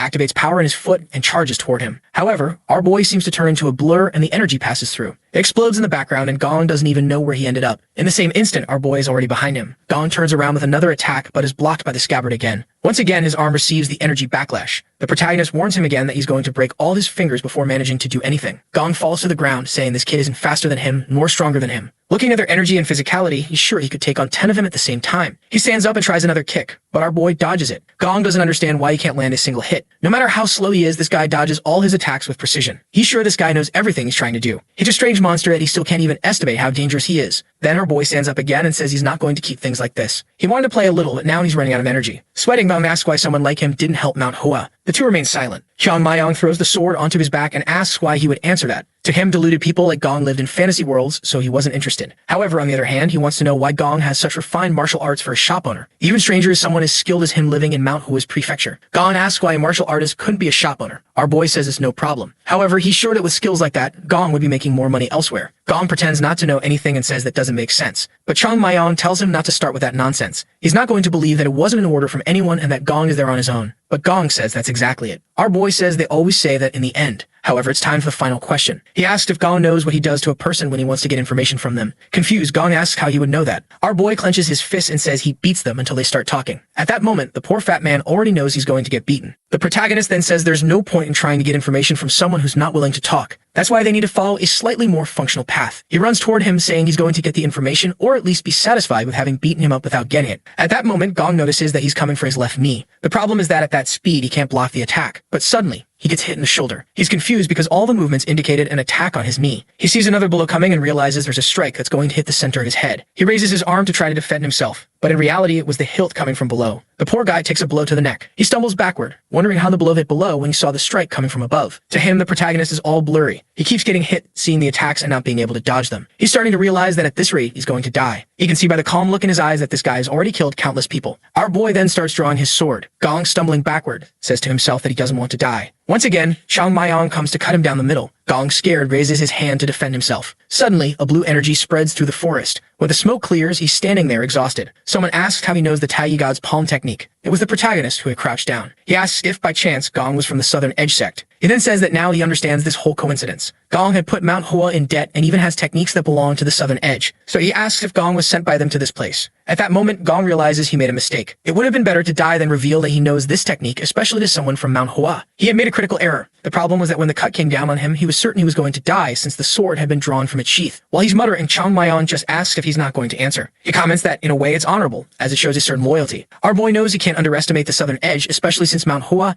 and they had always been rivals a long time ago. But today, while the Southern Edge still has a firm place among the top 10 strongest sects, Manhwa is a mess. Yet it's strange for a sect like that to handle things in such a low manner. This means that either Gong doesn't know the full story or what he knows is all a lie. He laughs and says that in the past, the world was also desolate, but there was still a bit of honor. As if it wasn't enough that one sect wants to steal Manhwa's techniques, now the other one wants to take the entire prefecture. Gong remains silent. Then he asks if this wouldn't be better for Manhwa. He's sure the boy also knows there's no future for that place anymore. Now that they've lost the techniques and power they once had, it's impossible for them to become the powerhouse of the past. It was only a matter of time before they collapse, and Gong was just doing a favor by making it happen sooner. That's because a martial sect without the techniques of previous generations is destined to die. Our boy asks, who said that? And Gong replies that everyone should already know that. However, he corrects him, asking who said they no longer have the techniques of past generations. He begins to threaten to cut him in half, saying that first he needs to confirm the information before spreading it around. Xiang Maiyang remembers that Manhwa and the Southern Edge sect had many similarities, which is why they were connected. Both used swords as the main weapon for their martial techniques. They were located close to each other, and everyone talked about the rivalry between the two in this region. That's why they always fought, and he would end up beating up the Southern Edge people. Gong then says that he's not from the Southern Edge, and our boy replies that he's not from Manhwa either. They exchange insults, and Xiang Maiyang tells him to be quiet. He then places the sword under Gong's chin and says he's going to show him something interesting, since Gong showed him the Taiyi palm technique. He slowly lifts him up, saying that if he knows what's about to happen, it will be an interesting experience. But it will be very sad if he can't even understand it. Either way, he should explain it to the person who sent him here. Suddenly, his sword becomes a blur. Gong is shocked as a series of cuts come at him. The attacks seem to almost hit him, but barely miss. Gong has to protect himself, but the wind created by the cuts is enough to pull his body backward. However, nothing is touching him, so what is Xiang Maiyang trying to do? Xiang Maiyang then says that cherry blossoms have the strongest scent when they bloom in winter. That season hadn't arrived yet, but Manhwa's spirit hadn't disappeared either. He then swings his sword, saying that spring was still on its way. Gong lowers his arms and looks up. He sees a flurry of petals falling between him and Chang Mayong, who says that the cherry blossoms are about to fall over the entire mountain once again. Gong is confused, looking up, not understanding what he's seeing. It seemed like hundreds of petals were coming toward his forehead. He continues to watch as they slowly approach.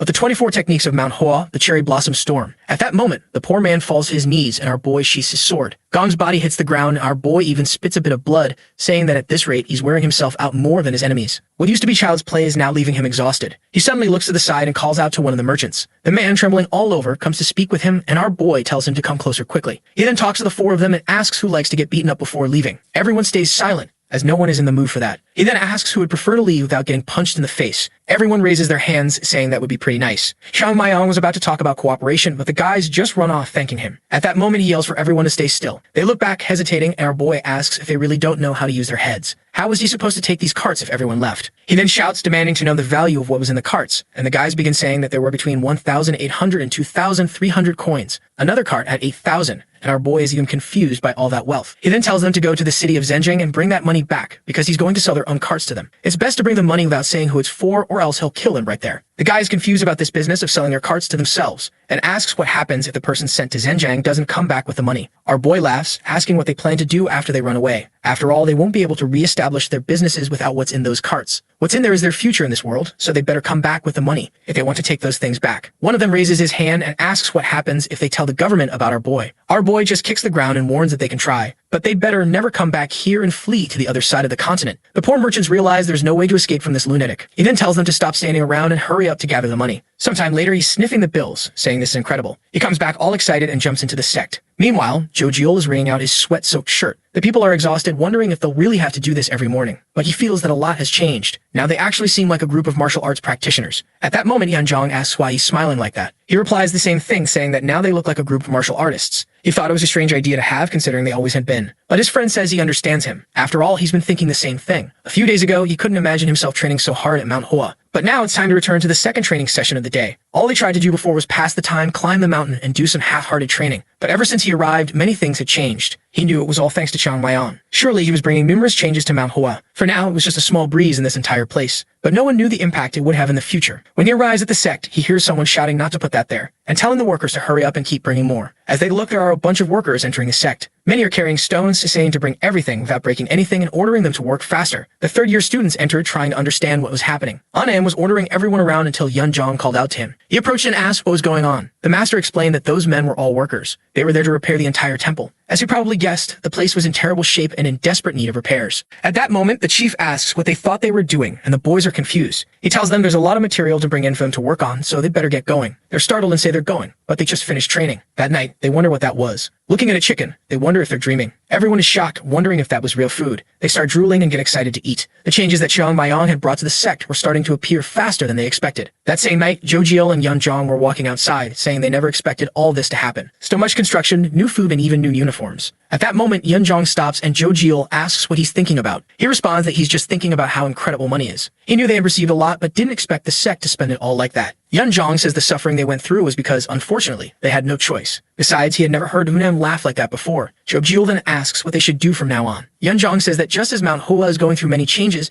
they will also need to change. It's not just about financial prosperity. He remembers seeing several martial arts books inside that chest. At the moment they were leaving for training, Chang Mayong said that an incredible coincidence had happened. He had found a chest full of bars and techniques. Jojiel says his pretending was terrible. What he doesn't understand is how he managed to get all that. Yunjong says he has no idea. But the only thing for sure is that many changes are going to happen in this place. Inevitably, they are also caught up in the storm that's about to start, and they'll need to be ready. Otherwise, they'll be swept away by this wind of change. Jojiel tells him not to worry because he's confident. The only thing he wants to know is where Chang Mayong is, since he's been missing since morning. His friend replies that he heard he went to talk to the sect leader. The scene shifts to a conversation with the leader, who says our boy deserves a reward for finding that treasure. And that's the only reason he was called there. Our boy is a bit confused, and the chief wants to know if there's anything he wants. He says that maybe Chang Mayong still wants part of the treasure he delivers, so if he wants, he can keep some of it. But Chang Mayong says he's not that interested in wealth, and the elder is left confused. But our boy just says that there isn't much to buy at Mount Hoa anyway. The old man smiles, saying that he knows the path to enlightenment and has abandoned his attachment to wealth. However, the truth is that he doesn't want money because he already has plenty after robbing the merchant. The elder then asks if he wants any martial or advanced techniques, and he replies that he doesn't want that either. Confused, the sect leader wants to know why he isn't interested in something like that. Our boy simply says there must be a reason why the ancestors established a rule that each technique must be learned. The elder feels a bit awkward, thinking that makes sense. However, our boy only said that because he's the one who has to teach these fools. There were many techniques he still had to pass on, but he had to do it naturally, without raising suspicion. He's unsure of what he wants from Manhwa, as the only thing that matters to him now is the name. Then he gets an idea and says he wants permission to go to Huayan's prefecture whenever he wants. The rascal's main goal was to gain more freedom to mess around in the world. Hyunjong asks why, and he says that being stuck in that place is stunting his growth as a martial artist. Perhaps if he could go out and explore the world, he would grow more. The leader says he understands, but that would be a violation of the sect's regulations. Considering what he's achieved, it would be deserved, but the problem is that many people might complain that it's unfair. He then asks if there's anything else our boy wants. But our boy doesn't know what else he wants besides freedom. Then he says he has an idea. He says that his body is in terrible condition, and the chief asks what he means by that. Our boy says that his internal energy seems to have been damaged. The leader again says he understands but asks why he's mentioning that. Our brave boy then says he wants some life-replenishing pills. The chief is a bit confused, so he clarifies that he wants the pills that restore a person's life energy. Everyone stares at the chief, and our boy is hopeful. Hyunjong then drinks his water, bangs the table, and says that from now on,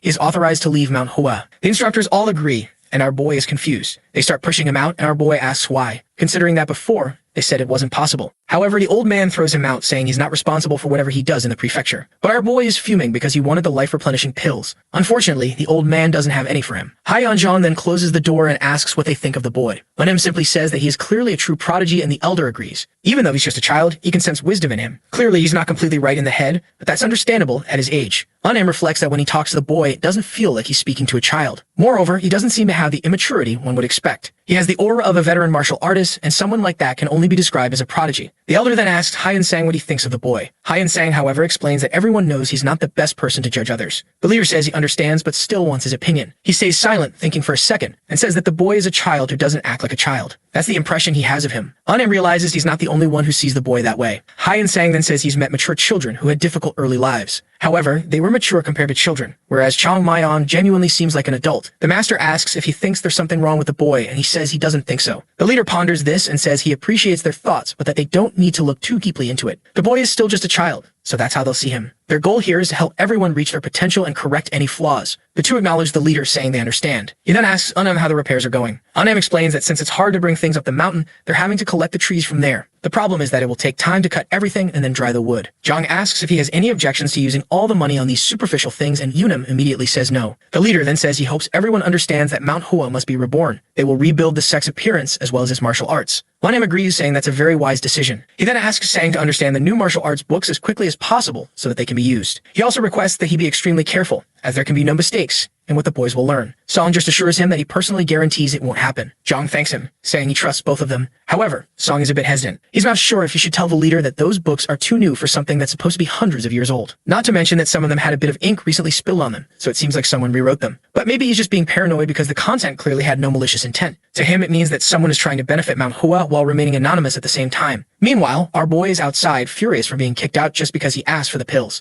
especially after all the hard work he had to do rewriting those crazy techniques. And the look on the leader's face made it clear they don't even know how to produce the life pearls anymore. The problem is that things are getting complicated for him now. Every fight, he has to deal with those side effects caused by opening the door, and worse, is becoming more severe than he expected. His body is taking too long to recover, and at this rate, it will take at least a year. He knows that staying still for half a year is the end of everything for someone his age. A child's body is constantly growing and changing. That's why this is the perfect time to build the foundation of martial arts and strengthen the body. The boy is stuck and needs to find a solution. There are only two ways to recover innate Kai. Either you consume a panacea, which is the life pearl, or you recover it through someone else via key transfer technique. The problem is, no one is going to want to transmit energy to him for now. What's strange is that in the past, there were so many of these pearls around that he used to find them lying on the ground. There were so many in the sect that he sometimes used them as hangover cures. The rascal starts gesturing, pretending to pour a drink, saying that speaking of which, he misses something like that. Then he pauses for a second. He thinks about the hangover and suddenly seems to remember something. He knew exactly where he could get a remedy like that. Immediately, he runs through the forest, saying he's sure it's still there. Being an idiot sometimes has its uses. A while later, he's looking up at a giant mountain. It was the highest and most dangerous peak in all of Mount Hua. And the worst part is that the place he's looking for is right in the heart of it all. A cave that even among all the disciples, he was the only one who knew about. Back in the day, he hid there when he was running away from the leader, and it really helped a lot. It was the perfect place to drink without anyone finding him, which makes him wonder why they let him stay in the sect instead of kicking him out when he was younger. But that's not important right now. He needed to climb it and find that panacea. In his past life, he could have reached it with 2 jumps, but that's impossible with his body. So he leaves and comes back with a rope. He heads up the mountain convinced that descending is better than climbing. Of course, there's the small danger that he could just fall and die. But he's determined, saying you only live once.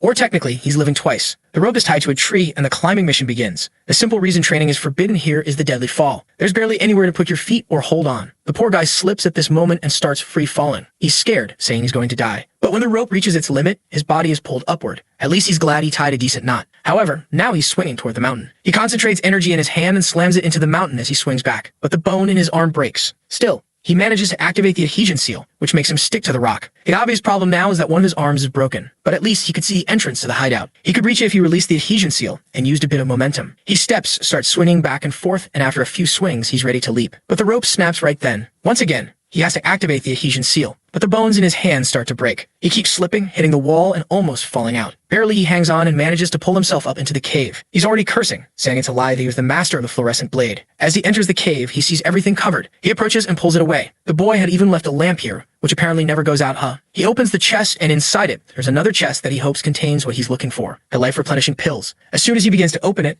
energy flows through his body. It felt like countless cherry trees had blossomed in the cave. There were even some white pills, which were much rarer and more powerful. Our boy apologizes to the past Jangman, saying that at least he didn't steal the most expensive one. The first priority was to recover his vitality, and it would be even better if, in the process, he could increase his internal energy. Without hesitation, he pops the first one into his mouth, and it dissolves into his body. The energy spreads, and he starts to exhale, trying to stay focused. Little by little, everything that was trying to spread through his body begins to condense into a single grain. The problem is that it still needs to be further purified before it can be integrated into his energy core. After all, he wants to create the perfect body using only pure energy. That's why he's rejecting any impure energy. The small remaining fragments merge into the core. The pill shatters, his energy core begins to glow, and the entire cave turns blue. The pearls began to fall to the ground, and the boy was already soaring in his cultivation. His eyes turned blue, and the boy was transcending, already screaming. His hands were trembling, but after a while, he finally opened his eyes. His injuries and even his broken bones were regenerating, and his body was already feeling stronger than before. Using the full power of a pearl like this in such a young body had a much greater effect than he had imagined. Even the toxins were beginning to be expelled from his body. The only thing strange was that his heart was beating too fast. The excess energy was like waves destroying his body from the inside. And if it reached the energy core in his head, he could end up losing everything. He needed to stop this flow, but the energy wasn't diminishing. In a conversation with Jangman, he had asked if he was a devotee or a martial artist. Jangman explained that a martial artist seeks control and suppression, while devotees tend to let things happen at their natural pace. He had asked our boy how he would suppress the laws of the universe. If you tried to block a river, eventually the water would find another path. And that's why Jangman preferred to let things be as they were meant to be. Humans are part of nature, just like any other animal. So why wouldn't they already have their fate in this universe? With his hand on his chest, he thought about this idea of letting things flow. He found himself in his sea of consciousness, looking up and seeing a great wall beginning to crack. He recognized it as the top of his body's energy. That was the entrance gate, and seeing all those cracks showed how destroyed his body was. When he placed his hand on it, he could feel a strong vibration on the other side. Judging by the pace of things, it was only a matter of time before the wall fell. Eventually, it would collapse, and if it all opened at once, he would be taken with it. Just as Jangman had said, you can't block a river because it finds a new path. If he tried to stop this wave, he would be defeated, so he would have to let it flow somehow. He then opened a small hole in the wall. The water started flowing under his feet, and he realized Jangman had always been right. It took him 100 years to understand that nature has its place for every person, but he had finally learned that. The energy then flowed to the center of his head. Sometime later, the day dawned. He woke up in the cave, and the boy who had been floating fell to the ground like an idiot. He was confused, wondering how he had been flying, but when he looked at his palm, he remembered what had happened. All the energy pathways in his body had been opened, and this child's body had somehow survived, all thanks to the teachings of Brother Jangman. The risk had been high, but so was the reward. Not only had he restored his innate energy, but he had also increased his reserves. In other words, his potential had only grown. As he left the cave, he thought that the words he once found tedious now held immeasurable value. In his past life, he had simply been a swordsman and not a devotee. But Manhwa is both a martial arts academy and an ascetic sect. That's the true nature of this place, but he had only ever understood half of it. This made him scratch his head, wondering if he could really restore something like that. But regardless of what he could achieve, he just had to give it his best. He no longer had any use for the pills in the box, but the others in the sect would benefit greatly from them. It was time to finally return, but not before grabbing the liquor he had left behind, of course.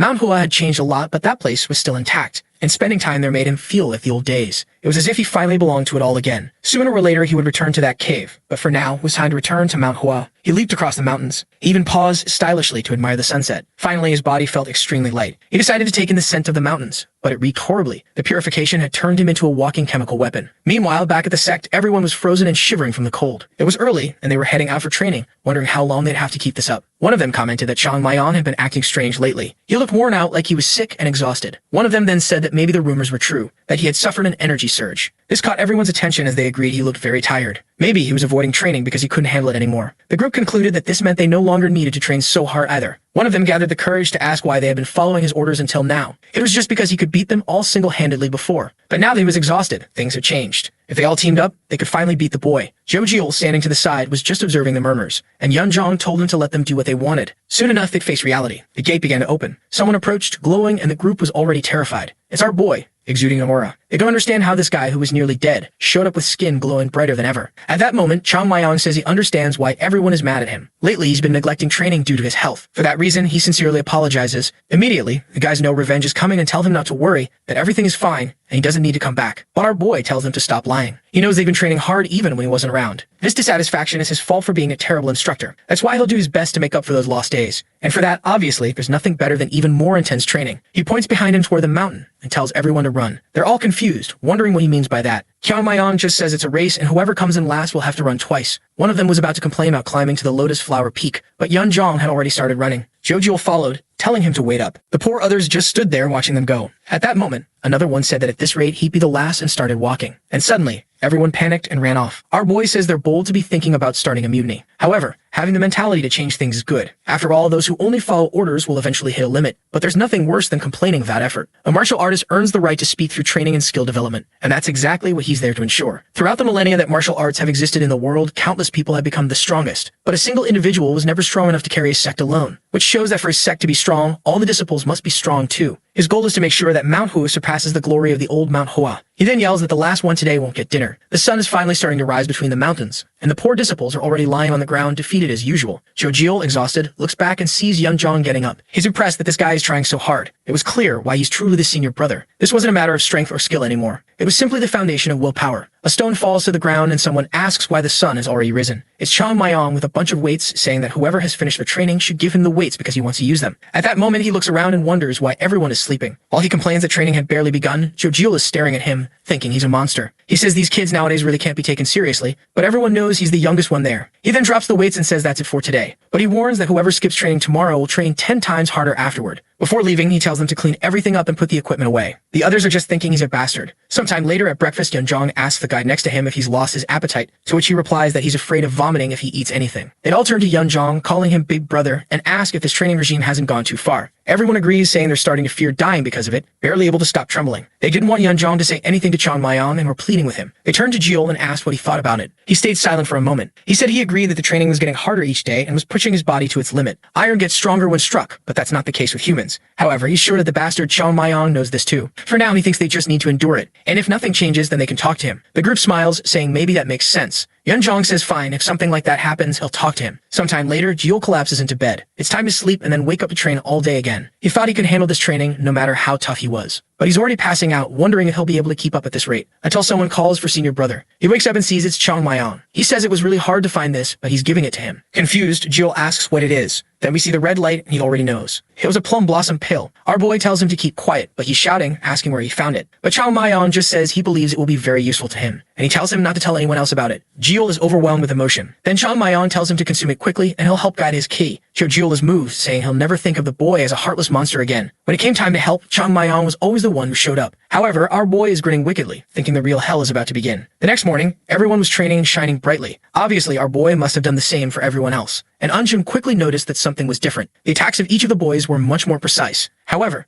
they were practicing the same techniques. The dexterity of movement and the speed also seemed to have improved. Each sequence of attacks was emanating strength. Their upper bodies were stable with more muscle behind the sword. He didn't understand how all these people had improved so much in such a short time. That's when he remembered our boy asking for a month of training. He guaranteed they would see a difference. Anjum began to wonder how it was possible that just one morning of training had caused all this. But the look in everyone's eyes was full of passion for training. He stayed silent and then said that everyone was full of energy today. He was extremely excited to see them all working so hard in training, and he said that if they kept it up, he would allow them to advance to the final stages. He would teach everyone the great sword pacification technique. The boys got excited, saying that learning something like that would be incredible. It really showed that they were improving. Anjum smiled, saying that when the boys worked hard, he needed to reward them, so they would learn to strive even harder. But that's when Jong appeared, calling for Anjum. A little later, beyond the wall, Jong asked what brought him there. Jong said it seemed like they had a problem. It was the book of the 6 elements sword technique that Chang Mayong had found. He told Anjum to take a look at the last page, and Anjum was shocked. He was confused, wondering what it was. The message was directed to the successors, saying that there was no shame in developing and altering Mount Hua's arts. After all, martial artists continue to progress and increase their chances of survival. However, the 6 elements were the foundation of everything, and changing this technique was the same as changing the entire spirit of the sect. This was something the successors should always keep in mind. Anjum knew that the 6 elements was the technique that had kept Mount Hua alive for all these generations. Just as a novice learns to hold a sword, All martial artists learn the 6 elements technique. He then asked Zhang if they were really going to teach something like that again. It was a technique that took a long time for a disciple to learn, which is why a new one was developed. Zhang said he agreed with that, and that's exactly why he was there, as he knew it was Mount Hua's wish to reorganize the 6 elements technique and make the true technique easier to learn. However, they also needed to pay attention to the words of those who came before them. The trainer thought that something like this was actually much more important to consider. That's because the words of those who came before indicate the path those in the future should take. This is the foundation of learning, so they couldn't ignore such a clear warning. That's why the leader came to get the trainer's opinion. He thought about the options of following tradition or pursuing change. After a while, he said that the reason they created the 6 elements technique was because they had little time on their hands. They didn't know when Mount Hua would come to an end, so they decided to speed up the process for beginners. After all, it was pointless to try to build a foundation when there was no future. The question he wanted to know then was whether the leader now saw a future for Mount Hua. Zhang stayed silent for a second, pondering that future. The situation had improved a lot, but they still had a myriad of problems. He then said that it wasn't a very difficult question, and that's why he hoped Unjum understood that he didn't have a clear answer. Zhang said that if that's the case, he was against restoring the 6 elements. The leader then asked why. Zhang looked back and said the reason would be a tough one. The technique they created might have originated from the original, but it was completely different. The 6 elements is a slow but steady art that tries to gradually overwhelm the opponent, whereas the new technique is extremely fast, agile, and fluid. The kids learned quickly and had already accepted all the principles of the new technique, and trying to change the original path now could mean that in the future, they wouldn't master either of the two. Besides, the original technique required extremely stable legs and a lot of focus,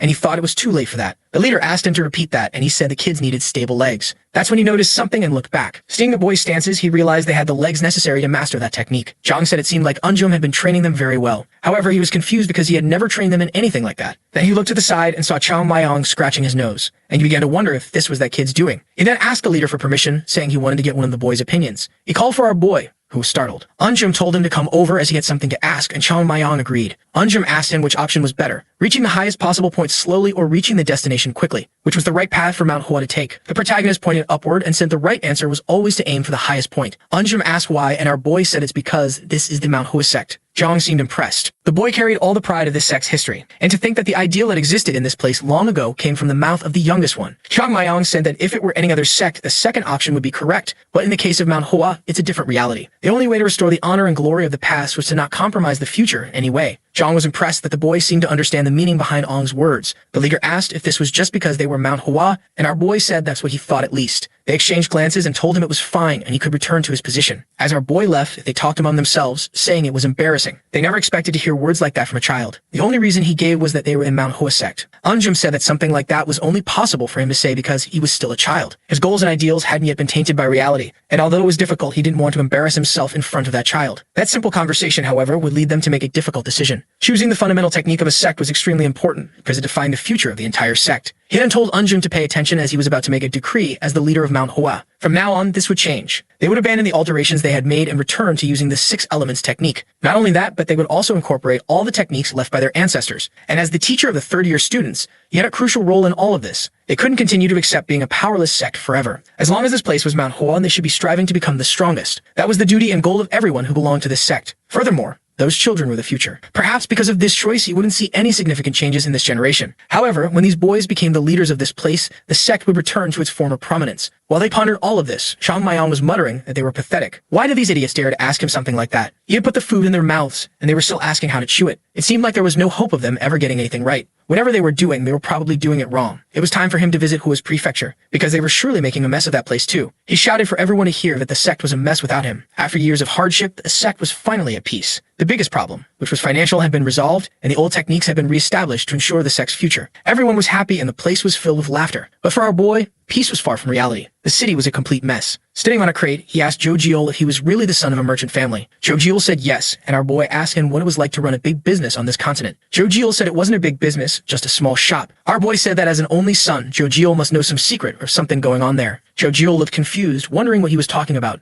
Our boy told him to forget it. They both looked back, and our boy asked why the place was in such chaos. His friend said it was because of the previous owners of that place. Even though they were bandits, they treated the employees well, and when they left, everyone disappeared. Or rather, you could say they brought a bunch of family members, and once one left, everyone went with them. Chang Mayong then asked if it was due to a lack of workers, and Zhou Jiol said that was one of the reasons. He hesitated and said the other problem was that the people at the top of Mount Hua didn't have the skills to manage these businesses. It was like putting a pearl necklace on a pig. The guys from Mount Hua were all arguing with each other because they were bringing the wrong items. Zhou Jiol said that running a business like this wasn't an easy task. You had to know about each item and material. If the material was too good, they wouldn't profit enough. But if it was too poor, They wouldn't attract any customers. And if you hired people to take care of it, you'd end up with no money left. Our boy said they could start learning how to manage the business. Joe asked if he would teach a 40-year-old man some martial arts, and he said no. He then said that wasn't the only problem. They also had difficulties when they wanted to buy certain items. They didn't have the connections, so if they sent someone to buy something, the poor guy would end up like a beggar and lose all the money they had. Joe said that this whole business thing was very difficult and wasn't working. Trying to manage this whole place had been a mistake from the start. Our boy looked up and thought of Jangmin. He was starting to realize just how important that guy was. Back then, he didn't worry about any of this and everything worked out fine. But he'd rather die than go through all this suffering. He asked Joe what the solution was and he said he had no idea. If he had that skill, he would have become a successful merchant by now. But not even his father could solve that problem. It was a shame, but there was nothing they could do. To run a business like that, you either needed to have most of the items or a background full of connections. It would be nice if Elder Huang were in better financial shape. Confused, Zhang Maiyang asked who that was. Joe explained that Huang was a great merchant, a kind of magnate who traded with the entire state of Shaanxi. In the past, he was one of Mount Hua's sponsors,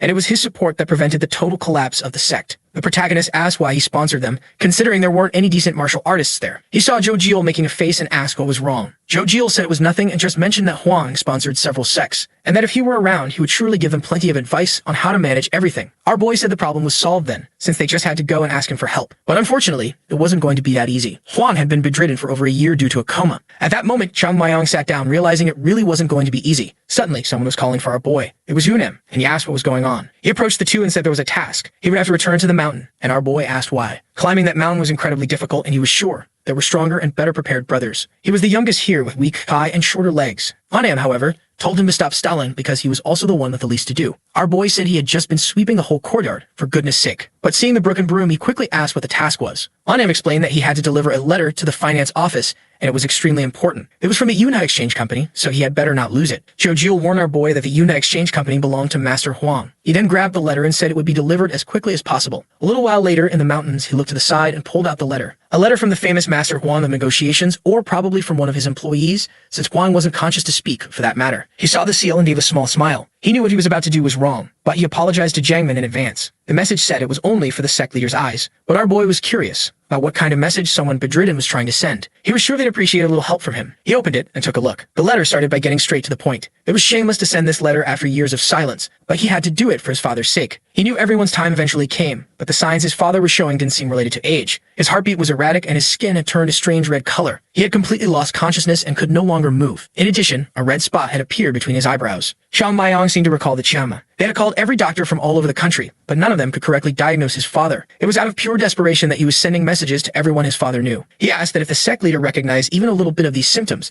to please send a message. And for anyone who could alleviate his father's illness, they promised a large reward in the name of the Yunhai exchange post. The letter was sent by the vice president. However, our protagonist was shocked, saying that of course normal doctors wouldn't be able to treat him. This illness was known as the demon flower. From the outside, it looked like the person was poisoned by some kind of venom, which was why most doctors tried to find an antidote. However, the reason he was alarmed by this news was because this illness was caused by certain techniques from the demonic cult clan. He clenched his teeth remembering those fanatics. He had thought he wiped them all out that day on the 100-foot mountain. The problem was that not only had they survived, but it seemed like they were once again planning to bring destruction to the world. What he didn't understand was why those damn people had something against Mount Hua. Every time they got in his way, the country was enormous. So why did they have to mess with one of the people who had helped them? But it was undeniable that this was a problem. He couldn't confirm anything without seeing it in person, so it looked like he would have to visit this guy. Besides, his eyes had already lit up since they mentioned a large reward. According to Joe, the Yonghai Exchange Group was extremely wealthy. The advantage he had was that few people knew about this nowadays. The universe really worked in mysterious ways. Some of those demons seemed to have survived the war. He feared that some of these survivors might see this letter. Immediately, he took off running, saying he couldn't let something like this happen. No one in this world could steal the reward he deserved. And for the money, or rather for the good of the sect, he was going to go cure this man right now. Night fell, and the others were heading back to the sect, exhausted. That's when someone called out for Yunzhang. It was Joe, looking all worried. However, the senior didn't understand, wondering why each day his friend seemed to be going crazier. But Joe shouted that it was an emergency. It was something else Zhang Maiyang had gotten up to. There wasn't time to explain, so he told him to just follow. When they opened the room, it was completely empty. Immediately, Yunzhang wanted to know where that boy had gone this time. Joe said that wasn't the important part. It was the letter on the bed. The letter said he'd be gone on business for several days. They had to cover for him the best they could. And also, if they missed any training, they would be beaten as soon as he returned. Yunzhang as always cursed him out, calling him a bastard. Joe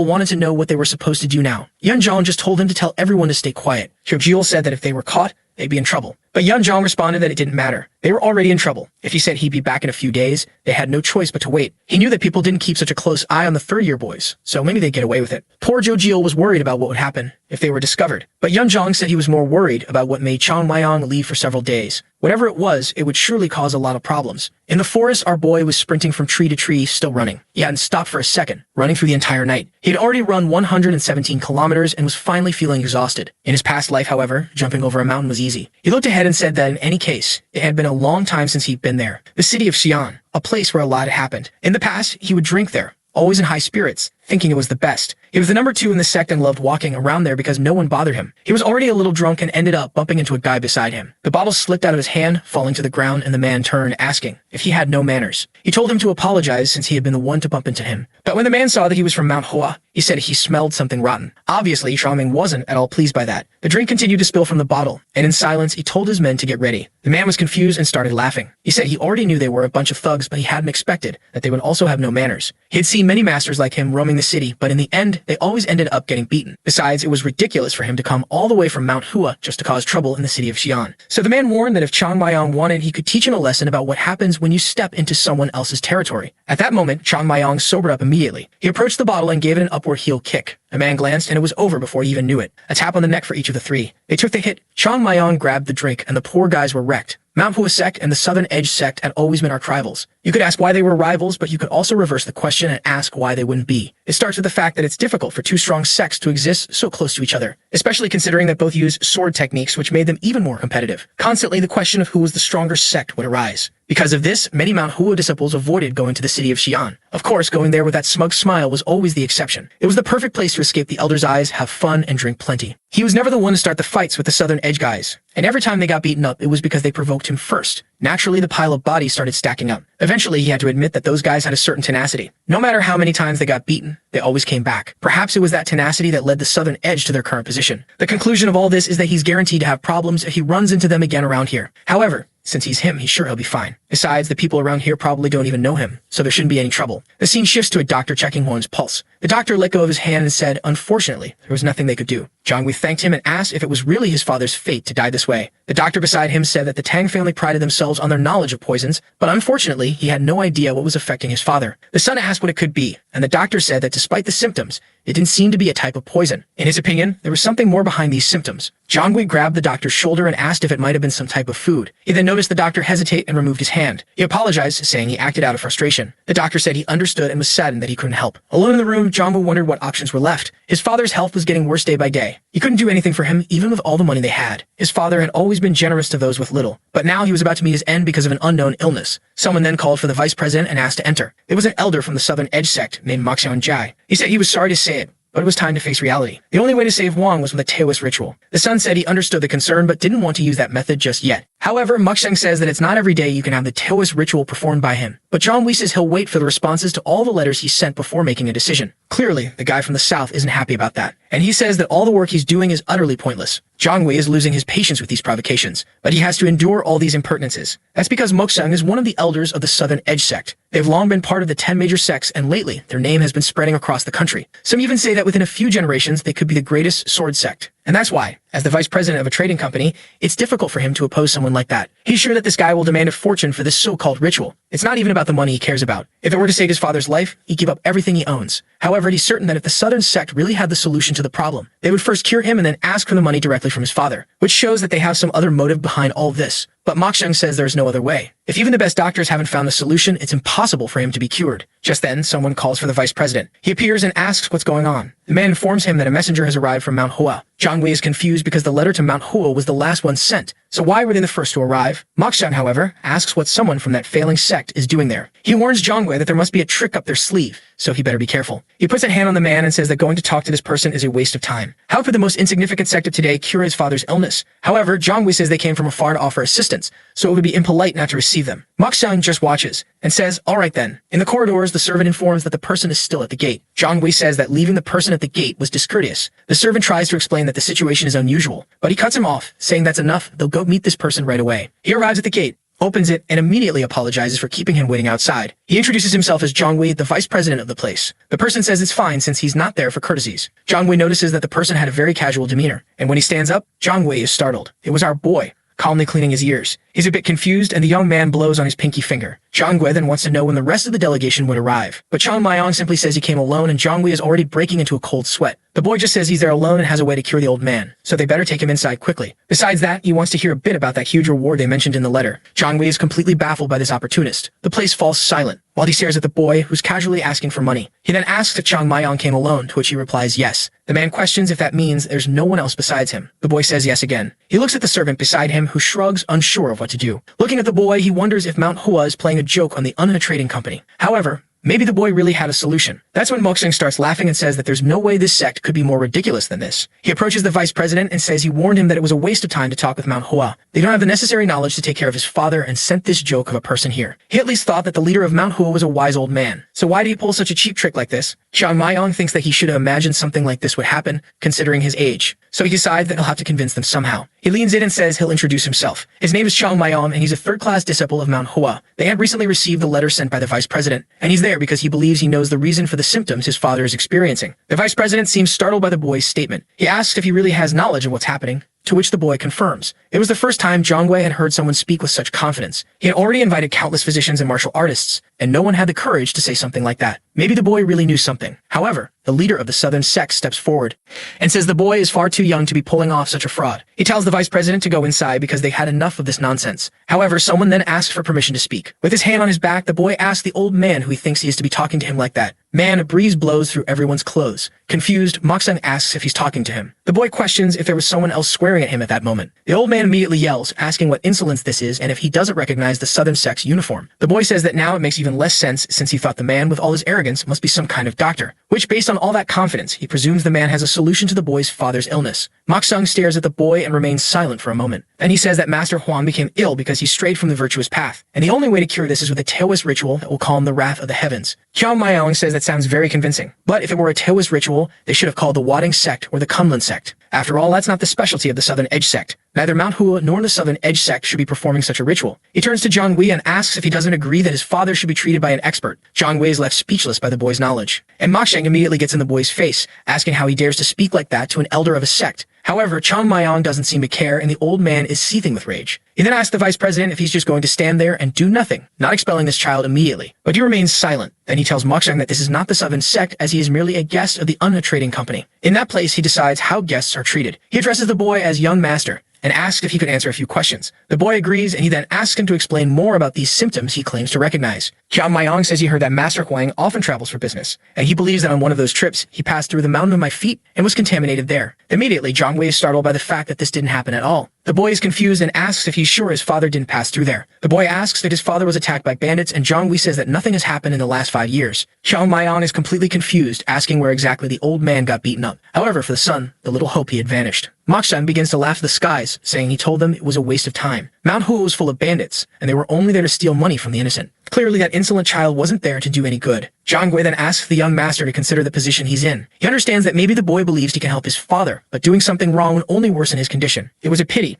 but he would have to ask the boy to leave. However, he would send a word of thanks to the sect master who sent him. The door was closing, but the boy holds it open. He then says that the old man's skin must be turning red and his body cold as ice. Zhangwei realizes that he knows something. Chang Maiyang explains that if you run your finger over the palm, it starts to change color. Also, before falling into a coma, he must have experienced a lot of chills, and some black marks appeared on the back of his neck and between his eyebrows. Zhangwei immediately pulls the door open and asks how he knows that. Our boy smiles and asks if he can continue. He feels proud as the man tells him to come in, apologizing. However, Moxung wants to know why he's allowing a Charlatan to do something like this. That information wouldn't help at all, but Zhangwei asks if he knows anything about it, because apparently, he had no way to cure his father. Moxung is left speechless, and Zhangwei says it ends here. He no longer wanted the involvement of the Southern sect in his father's recovery, and if he insisted, a letter would be sent directly to the official of the Southern sect. Zhangwei stands there with a sly smile. With that, Moxung leaves. A little later, the boy pulls back the blanket and sees the old man all red and in terrible shape. Even for him, the condition was much worse than he imagined. He already suspected it was this illness, but not that it had progressed so much. It would be extremely difficult for an old man to survive a year with this disease. He then takes his wrist and begins to use his energy. It travels through the arm, and the boy realizes it was the work of an amateur. Zhangwei then asks if there's no way to save his father. The boy says that curing him wouldn't be that difficult. Poor Zhangwei was so disillusioned that he thought the boy said there was no solution. Then he snaps back to reality and realizes the boy said it wouldn't be difficult. And the boy repeats himself to make sure he understands. At that moment, he had delayed the symptoms, so at least his father was no longer in immediate danger of death. In an instant, the black mark on his forehead disappears. Zhangwei is in disbelief, but the boy says he will need some preparations to cure everything. everything. The son immediately asks what those preparations are. The boy says that first, he wants a nice breakfast. A while later, he's already eaten a lot, and Jongwei is still asking what the real preparations are. The boy keeps eating, saying it's nothing special. It was a treatment that required a lot of energy, so he needed to eat plenty before performing it. And indeed, the cook at that place was very talented. Jongwei was starting to question whether he could really trust this kid. But after seeing what he did, he could only put his faith in him. Then our boy says that actually his father's condition isn't even the biggest problem. The real question is why he got sick in the first place. And to find that out, he needs a few things to be answered. He then asks who the person closest to his father is. Of all those who serve or accompany him on his travels, who is the person that never leaves his side? Jongwei asks why he wants to know. The boy simply says it's related to the treatment. Jongwei says that aside from himself, it's hard to be certain, since his father has several assistants and servants. There are at least 5 people who fit that description. Jongwei then says that it won't be so easy to find out. Jongwei is confused and wants to know why this matters. Our boy then says that he thinks Jongwei must have already imagined it. The condition his father is in indicates that he wasn't attacked by a stranger. In other words, someone close to him poisoned him. Immediately, Jongwei stands up and says he won't allow such slander. At the Anna trading company, they were like family, and everyone respected his father. The boy simply says that maybe he's right, which means if his judgment is wrong,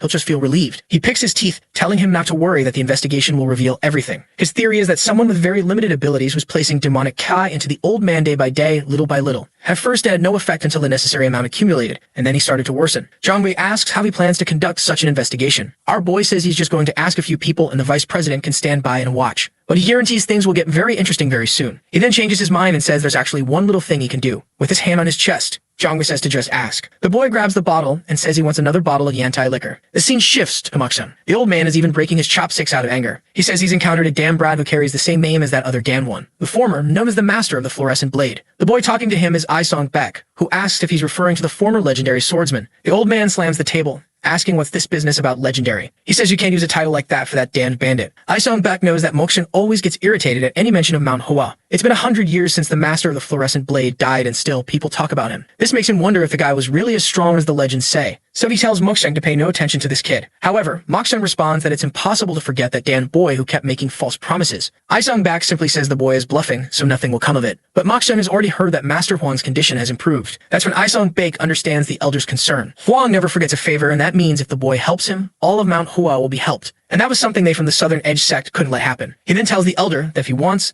they could make the boy leave the city. It would be wrong for the elder himself to expel the boy, but second-class disciples wouldn't have any problem with it. Besides, no one would think much of a little fight between the people of the Southern Sect and Mount Hua. The elder says they could be accused of beating up a little kid from Mount Hua, but Isong Beck says that everyone already knows about the rivalry between the two sects, so it wouldn't be that strange. They could ask for a small friendly duel, and maybe things would go wrong. This was the perfect chance, especially since the tournament between the Southern Sect and Mount Hua was approaching. Mokshun slams the table and says he understands the logic, but cannot allow something like that to happen. The boy was just a third-class disciple, and it would be a disgrace for the Southern Sect to challenge someone like him. What would the rest of the world think if they saw them harming a child from a fallen sect? Isong Beck says, all right then, if the master says so, I'll understand that I don't have permission. He stands up and says that if any of the disciples foolishly lay a hand on the boy, they'll receive the proper punishment. Mokshun agrees, saying that he will certainly punish anyone who lays a finger on the boy. However, Isong Beck isn't stupid, and he already knows this is all just a pretense. The reward for whoever does it will be far greater than any punishment. The two then leave. Mokshun keeps thinking that it's no surprise to him that young people these days don't respect Mount Hua. After all, by the time they were born, the place was already in ruins. But when he was an apprentice, the Southern Sect had no chance of fighting Mount Hua head-on. If the strength of that place hadn't been destroyed by the demonic cult, even now, 100 years later, the Southern Sect would still be beneath them. And obviously, they cannot go back to those days in any way. One thing is certain. If they sent that boy from so far away, they are trying to influence the world again. To him, that sect was impossible to recover. However, it seems he will have to speak with the Southern Edge leader once this is resolved. The scene shifts to two guys outside. Goei asks Izong what he plans to do with the kid. He replies that he'll politely ask him to leave the city. It's not in his nature to pick fights with a child,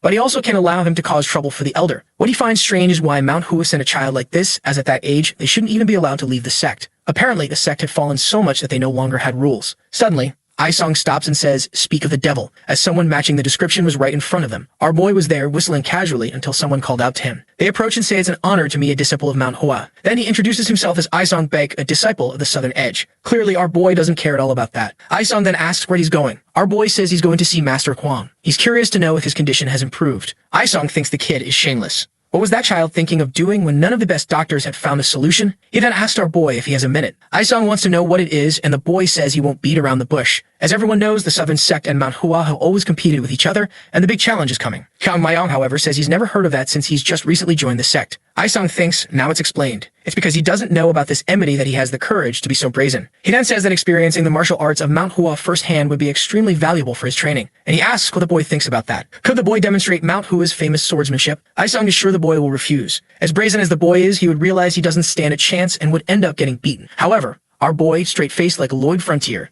asks if he wants a fight. Aisong is thrown off by the audacity of the damn cheeky kid. He tries to explain that it's not a fight, but rather a friendly contest. However, our boy says that from what he understood, the guy wants a fight. Unfortunately for him, the boy never turns down a fight, but he has to remember that he was the one who asked for it. Sometime later, they are facing each other in the arena. Aisong asks for his Taoist name. Our boy says he doesn't have one, but that his real name is Tang Mayong. Aisong says he understands. He addresses the young master and says he's going to give him some advice. Even though he may not know his actions were wrong, he's still guilty for what he's done. That's why he advises him to return to Mount Hua before he gets hurt. But our boy interrupts and asks if they're not going to fight already. Apparently, the Southern Sect folks like to argue with words since they're in the arena and still talking. Go-Wei on the side is eager to jump in and beat up the boy too. But Aisong just raises his arm. He starts talking to himself, saying he needs to learn more about self-discipline. Because at that moment, all he could think about was how to beat up that boy. But he wasn't wrong. There was no reason to hold back. He stretches out his hand, telling himself it's time to end this. He introduces himself once again and says he requests a duel with the disciple of Mount Hua. But the boy tells him to wait a moment. Aisong asks why. At that moment, our boy calls the guy behind him, who looks a bit confused. He stretches out his hand and then asks to borrow his sword. The two are left thinking that poverty had really hit Mount Hua. How could someone from a sword sect not have a sword? The guy asks where his sword is, and our boy says he didn't come here to fight, so he didn't bring it. He then starts looking around and says, alright, I'll grab a stick from around here. But Aisong tells Go-Wei to hand over the sword. That's because it would be shameful if word got out that the Southern Sect people beat up a boy who wasn't even armed. At that moment, our boy looks back and the sword falls into his hand. He slings it over his shoulder and says it's time to start. Aisong asks if he's not going to draw the sword from its sheath, and our boy says he doesn't want to kill him. Poor Aisong is losing his patience. He says that every time this damn boy speaks, he forgets the inner peace he's been cultivating. He's certain the boy won't change unless he inflicts some serious damage. He then tells Chang Mayong that he's going to take this seriously because when he regrets it, it will be too late. Our boy tells him to come on because he doesn't have all day. Aisong then assumes his stance and jumps toward the boy, tearing up the entire floor. Our boy was just watching as Aisong came in for a strike, but he simply places the blade alongside his arm and defends himself. However, the boy lost his balance. At that moment, Aisong steps on the ground again and jumps toward him. Our boy ends up having to defend himself. He's confused because it's more difficult than he expected. Smoke is rising in the arena, and Go-Wei notices that Aisong is really angry. He doesn't know how this fight will end in a friendly way, but that kid kind of deserved it for provoking them so much. To him, the boy should just give up already since he's at least holding out a little bit. After all, by now, he must be reaching his limit. He's sure Aisong could finish it whenever he wants. But then there would be the rumor they beat up a child. That's why he's holding back his attacks so the boy can survive. It was truly generous of the young master. Once again,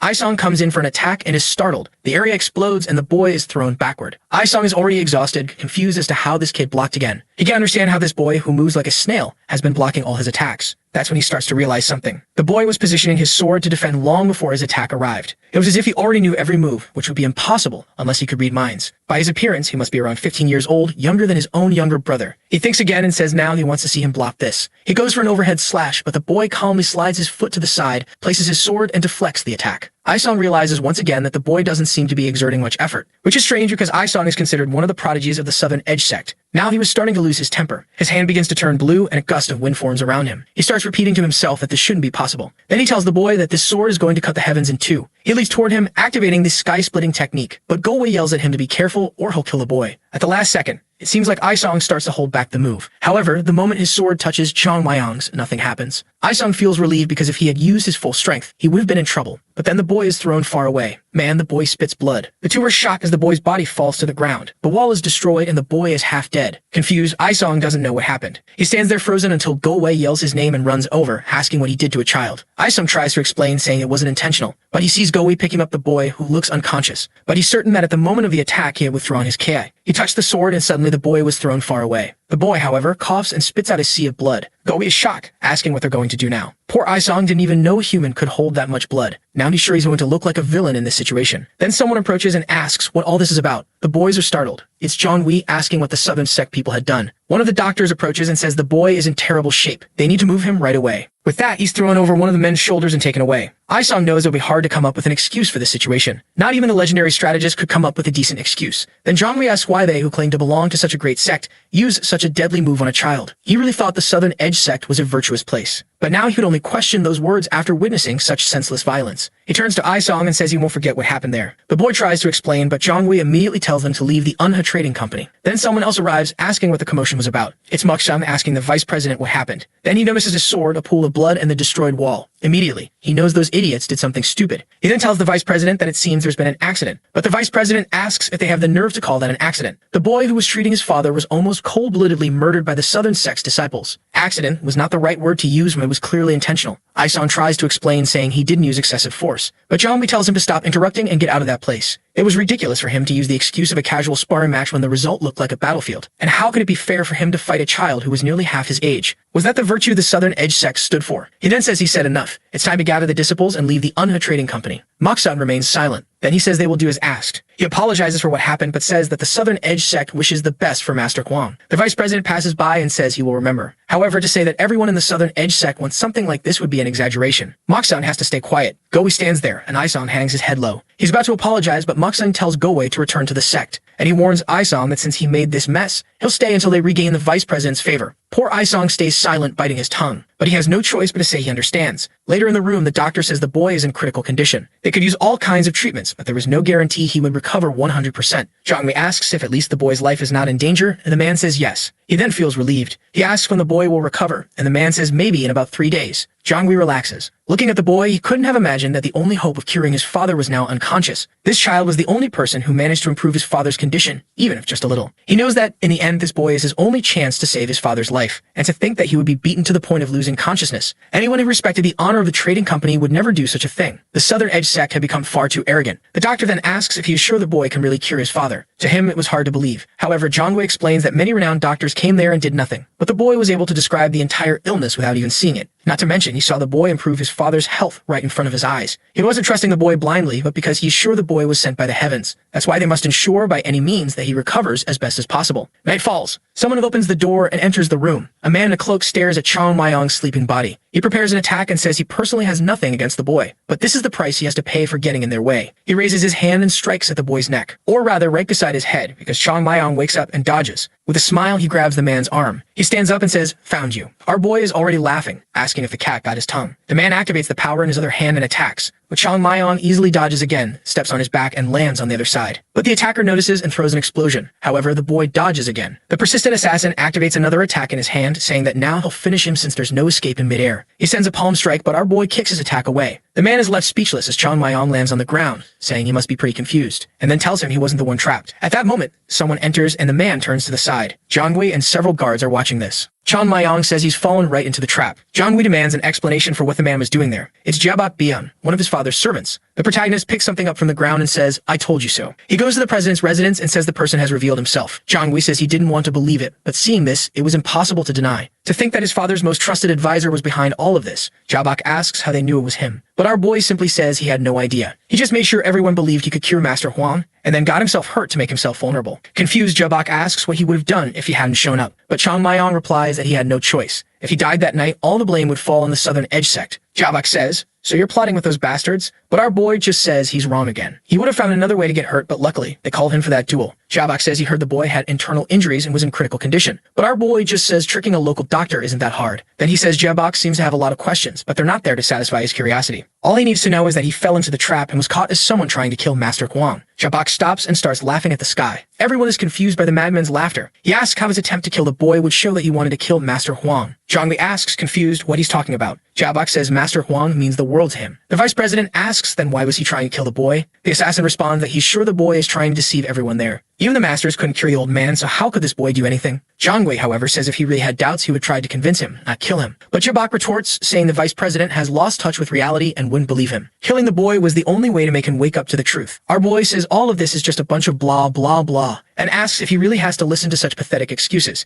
He then starts to approach. He activates his aura in his fist and heads toward Jabak, saying it's time to end this. Jabak counters with an aura slash, but our boy throws his arm into the slash, which hits his hand. He then falls to the ground and raises his arm, telling everyone to pay attention. His hand had the same color as the old man's with the curse. He then says that the technique is called the Crimson Demon Hand. Being poisoned by someone with full control over this technique would end anyone's life. Jabok's attack wasn't enough to kill him, but an ordinary person would certainly die. For anyone trained, slowly poisoning the old man without him noticing would be child's play. And Jabok was the only person who stayed by the old man's side all the time and had mastery of this technique. At that moment, John Woo yells to have him arrested. The men move in, and he says to use maximum force if necessary. Angry, Jabok says that his work was almost complete, but now everything had gone wrong because of a damn child. Meanwhile, nearby, Aesong is on some stairs. He remembers Muksung saying that since he made the mess, he would have to fix it. He knows very well that this is his punishment for everything he did. But at that moment, an explosion happens nearby. He's confused. It was Jabok using a demon palm strike. Chung Mayong says that Jabok is forcing him to get involved. He tells him to stop making excuses, because there will be time for that when he's in prison. All Jabok has to do now is take a little beating and pass out. But Jabok calls him insolent for thinking he's going to win this. However, our boy just says that actually he's out of this now. He looks to the side and says help is coming. He then calls for Chung Mayong and says that a great hero from the Southern Sect had arrived to save the day. Chung Mayong is a bit confused, but our boy tells him to be the hero already. Chung Mayong points to himself, wondering if they're talking about him. Our boy points with his mouth, telling him to look to the side. He sees Zhonghui's face and understands. That was the perfect opportunity for him to fix the mess he had made. If that's the case, he can't lose this chance and immediately jumps into action. He yells at Jabok to prepare to be punished by the sword of the Southern Sect. With that, he starts exchanging blows with Jabok. Our boy already celebrates, saying, finally it's over. But Zhonghui says they're still fighting, as far as he can see. However, Chung Mayong says it's impossible for a rookie to defeat someone who has been training for so long in the Southern Sect. Zhonghui says it's impossible since Jabok orchestrated the whole plan, but our boy says he just lowered his kai to curse his hand and show everyone. However, it's clear that Jabok's mastery is very low. Zhonghui says it seems Chung Mayong really is a martial arts master. The boy cheekily says, of course, and besides, I'm the most experienced of all the masters in the world. A little while later, he's sitting on the stairs yawning while the fight continues inside. He says it's been going on for an hour, and that he should have handled it himself. Finally, Jabok's body falls to the ground. Aesong is exhausted, but Seaver says that Bastard has been defeated. Zhonghui thanks him and says he'll never forget the Southern Sect's help in this matter. With that, the boy collapses to the ground, expressing his gratitude. Our boy comes in, saying, finally. Meanwhile, Zhonghui can't understand what just happened. The problems that had plagued the place for the past year were resolved in 2 days by this boy. He can't understand if it was really that simple. Or rather, it was impossible to say it was simple since no one realized there was an infiltrator. To Zhonghui, it felt like some kind of veteran resided in the body of that young boy. He then asked Chung Mayong how he knew Beon was trying to harm his father,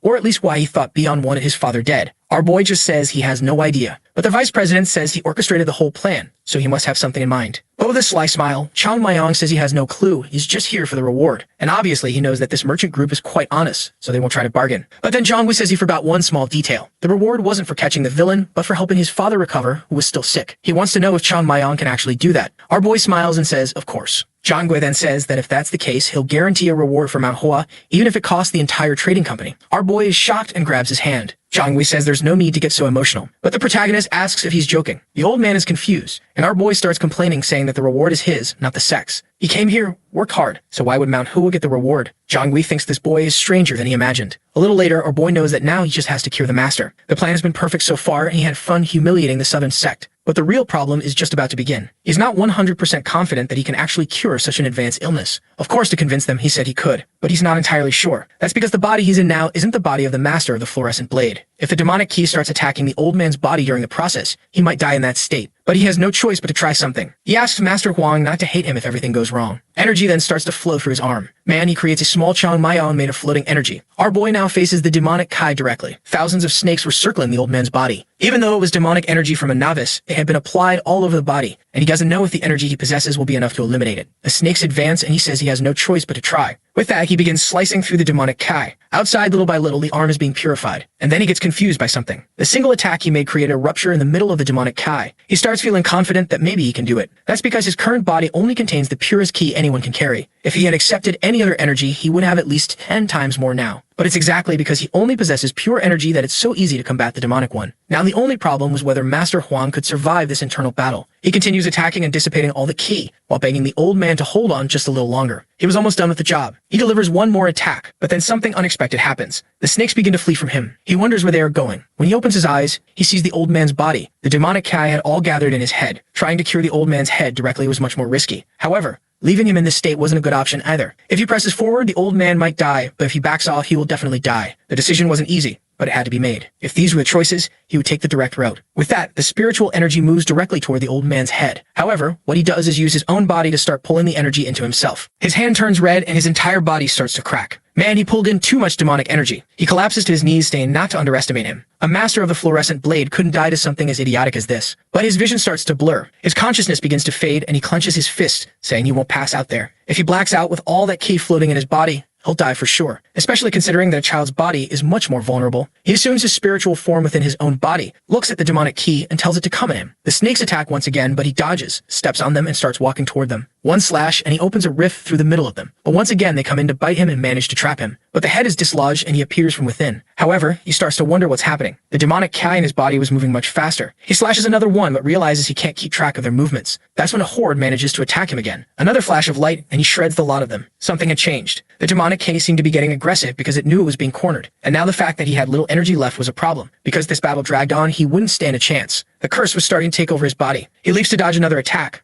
but another one comes in midair to grab him. Man, he takes the bite and is carried away. He tightens his grip on the sheath, but at that moment he drops the sword because another snake bites his arm. And another bites his body, and the poor kid is being devoured. Trapped by the bites, he can't do anything. He is then forced to use his last resort, something he wanted to avoid because it would affect his body. He begins to open all the energy points in his body. With that, the aura that had been sealed begins to flow throughout the area. As it fills his entire body, he creates an explosion in every limb. As the energy surged, he was in agony. His body was breaking apart, but the curse was slowly being undone, until finally the demonic ki seems to leave him. The poor kid falls to the ground, completely purified. His little body was even emitting smoke. He opens his eyes and grabs his chest in shock. He immediately stands up, saying it was a close call. He almost died this time. He decides he better never try something like that again, since this had way more demonic energy than he could handle. As he thinks how lucky he was, Huang starts to wake up. This catches our boy's attention, and the old man turns his head. He asks who is there. Chang Mayong says, finally you're awake. And when asked who he is, he says, let's just say I'm your savior. The old man asks if he has already reached hell. Our boy tells him to stop being rude. After Master Huang regains consciousness, things quickly return to normal at the Unha Trading Company. If Chang Mayon hadn't discovered Jiabok's plans, he would have eventually destroyed the entire family and stolen the company. After much insistence, they discovered that Jiabok owned another trading company, which had gone bankrupt due to Unha's success. However, our boy couldn't care less. Everyone has a sad story, but that doesn't give them the right to become criminals. The only thing he wants to know is how that guy obtained the Crimson Hand. According to the man, he found a fallen body with various scriptures nearby. To Chang Mayong, that was quite anticlimactic. But it was better this way, because if it really was the demon cult, things wouldn't have been so easy. Either way, he cured the master and discovered that the cult wasn't involved, so it was a happy ending. As the savior of the company, he was honored with a banquet. He ate and drank everything he wanted. After all, those guys had a lot of money. While he was happily singing, someone outside said he should rest. It was Master Huang, who said that when he fell asleep,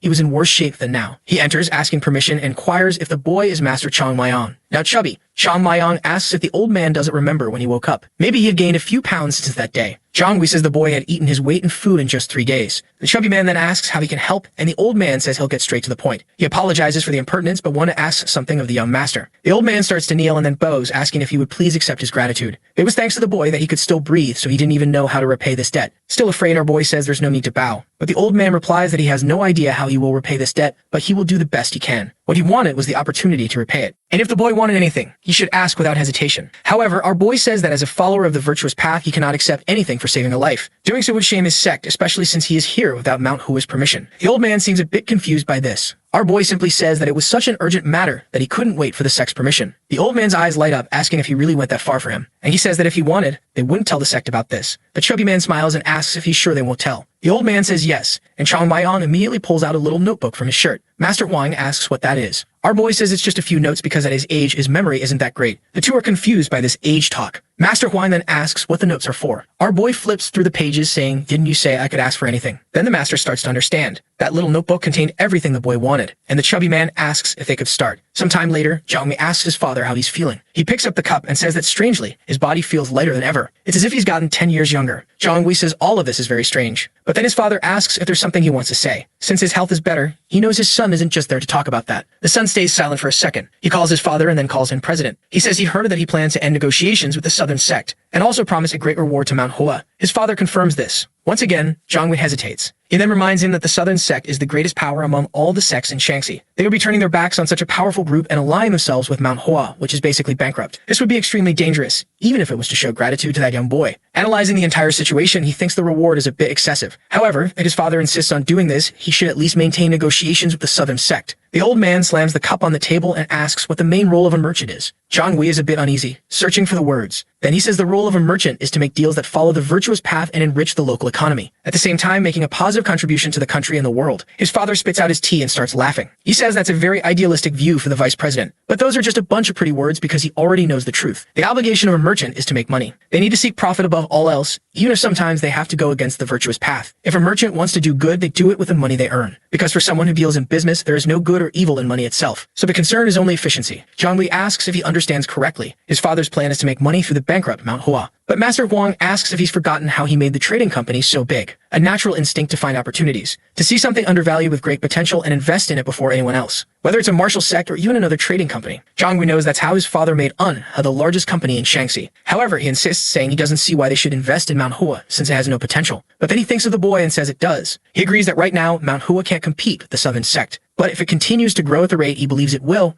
they'll only need to maintain a good relationship, and thus they would have an unimaginable return on this investment. However, the son couldn't believe it, saying that this just made him even more confused. If Manhua didn't thrive, they would lose everything since there was no guarantee it would succeed. But the father said that Zhongmu was speaking from a place of ignorance. A merchant isn't just someone who bets on the likelihood of things going well. They would make Manhua succeed. The plan wasn't to wait for the sect to grow on its own. He himself would ensure that Manhua flourished again. In his life as a merchant, he had met countless people, but none had impressed him as much as that boy. It was as if his whole life he had been looking for something old, and suddenly he was awakened by a dragon. Ordinary people like the two of them had trouble understanding martial artists, but he didn't need to understand and just trust that eventually the truth would reveal itself. If the rewards he gave the boy created a bond, the company would have no choice but to prosper. To him, this was a small price to pay for success in life. Zhongli, however, hesitated, asking if it was really such a small price. The old man fell silent and admitted that the boy had taken 5 times more than he had intended to pay. He cursed that the rascal really knew how to negotiate. The son smiled, saying that he didn't know why, but his father's mind was already made up. If that's what he was thinking, he was happy to follow his orders. But he still wasn't completely convinced. That's why he would give his best every day to ensure his doubts vanished from his heart. And personally, he would make sure that Manhua also followed a path to success. The father observed and said he was pleased to hear that from his son. Back with our boy, Chang Maiyang knew that this master had another motive for investing so much. A merchant like that wouldn't give away a fortune just out of gratitude. But he didn't care much about what the merchant expected in return. After all, he could just ignore any request the merchant made. A child might feel indebted, but he was an old man and couldn't care less about that. That's when someone approached the chubby boy. It was Aisong who stopped in front of him. Our boy asked what he was doing there again. However, Aisong pulled out a sword and handed it to him. He told him not to worry, that he had no bad intentions. But if he allowed it, he wanted a rematch. Another duel. But this time a real one. He had realized that he had been used as a tool to reveal that man's true intentions. Our boy said that calling it a trap was a strange way of putting it, since he knew that Aisong was trying to set a trap to get him out of the city. But he was willing to let the past stay in the past. He just wanted to know what that had to do with him fighting again. Aisong explained that he had been humiliated in public, put in mortal danger, and used as a pawn in the boy's plans. But it was his own fault for being deceived. Yet the only thing he kept thinking about was their practice fight before everything happened. What had occurred there still escaped his understanding. Our boy asked if that's why he wanted another fight, and Aisong confirmed it. He admitted he had no idea, but he already knew the boy was much stronger than him. What he wanted was to understand what happened that day. Chiang Maiyang seemed to like this guy who was asking for another fight, even though he had been humiliated. He thought Aisong wanted to beat him up for everything that had happened, but this was a surprise. He told Aisong to think carefully or he would regret it. But Aisong smiled and said he was sure. The two then faced each other in the arena.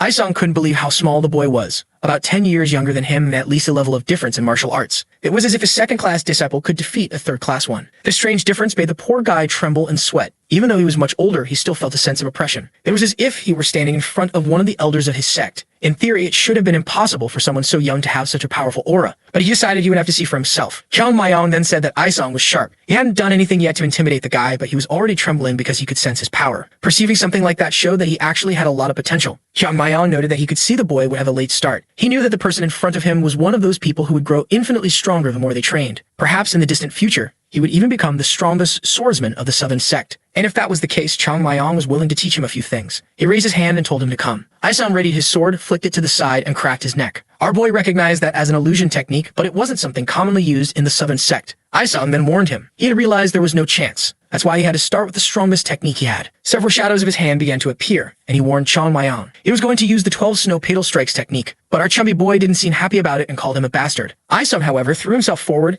activating the technique. Our boy watched in anger. Man, he passed through, breaking the sword and sending the guy flying. The boy was left floating in the air. Before he could hit the ground, our boy was already beside him. He grabbed him by the shirt and lifted him up. Cursing him once again, he asked where he had learned that technique. This 12 snow petals thing was pure nonsense. The rest of the world might be fooled, but it wouldn't work on him. That's because this was a technique he knew deeply. It was one of the ancient core techniques of Manhua, known as the dispersal of petals, a technique that had been lost even within Manhua itself. So why was this guy from the Southern Sect using something like that? Aisong, barely conscious, muttered that he finally understood. The disparity between him and Chiang Maiyang was like looking at a ghost. The poor guy started to lose his mind, wondering if this was what death felt like. Sometime later, he opened his eyes. He was in a hospital. battered. He tried to sit up. Xiao Maiyang told him that his internal injuries were being treated and would heal soon. Aisong still didn't understand anything, but Chan Maiyang was already asking about the technique, the 12 Snow Peel technique. Aisong confirmed that was indeed the name. The protagonist couldn't believe that they had stolen such a technique so blatantly. And worse, nobody in the world, not even within Manhwa, had noticed. That's because no one remembered what the techniques were like back then. He then asked who had taught this technique, and Aisong said any disciple above the second year could learn it. Our boy wanted to know if even the elders were using it. Aisong replied that as far as he knew, the elders hadn't learned it. At the moment, it was only being taught to first and second degree disciples. This caught Chiang Maiyang's attention. If not all the elders knew this technique, then one of them must be teaching it to the disciples, which confirmed that the bastard who had stolen Mount Hua's techniques was still alive as an elder of the Southern Sect. It was all too obvious what happened. When Mount Hua was invaded by the demon cult, hundreds of members died on the 100-foot mountain, leaving few survivors, most of them children. They had likely received some help. Someone probably appeared, shouting to save the Mount Hua disciples, and the Southern Sect warriors rushed into battle. Xiao Maiyang had long suspected something like this. After all, it would have been shameful for any martial sect not to help another being attacked by the demon cult. The problem was that under the guise of being allies, some of the tomes had been stolen, and perhaps the rest of the books had not been burned by the demon cult. A century ago, they had sacrificed all their lives to save the land from this great evil, and yet they had been betrayed by those they saved. The most shameful thing was that they had stolen the technique and then given it the name Snow Peel. He stood up and told Aizan that it would be better if he didn't learn that technique. Aizan, confused, asked why. Chan Maiyang smacked him on the head and told him not to ask, just to obey. They fell silent, and Chan Maiyang explained that it was a technique he would never master. The poor guy was still confused. Our boy was fuming and would have beaten him up more if it weren't for the fact that it was thanks to him that he had discovered all of this. He then explained that the Southern Sect's techniques follow a style that requires staying true to the fundamentals. Because of this, people practicing it must feel like everything is slow and heavy, but it was a type of study that became infinitely stronger the more time you dedicated to it. However, this Snow Pale technique went completely against that philosophy. If Aizan wanted to become a true martial arts master,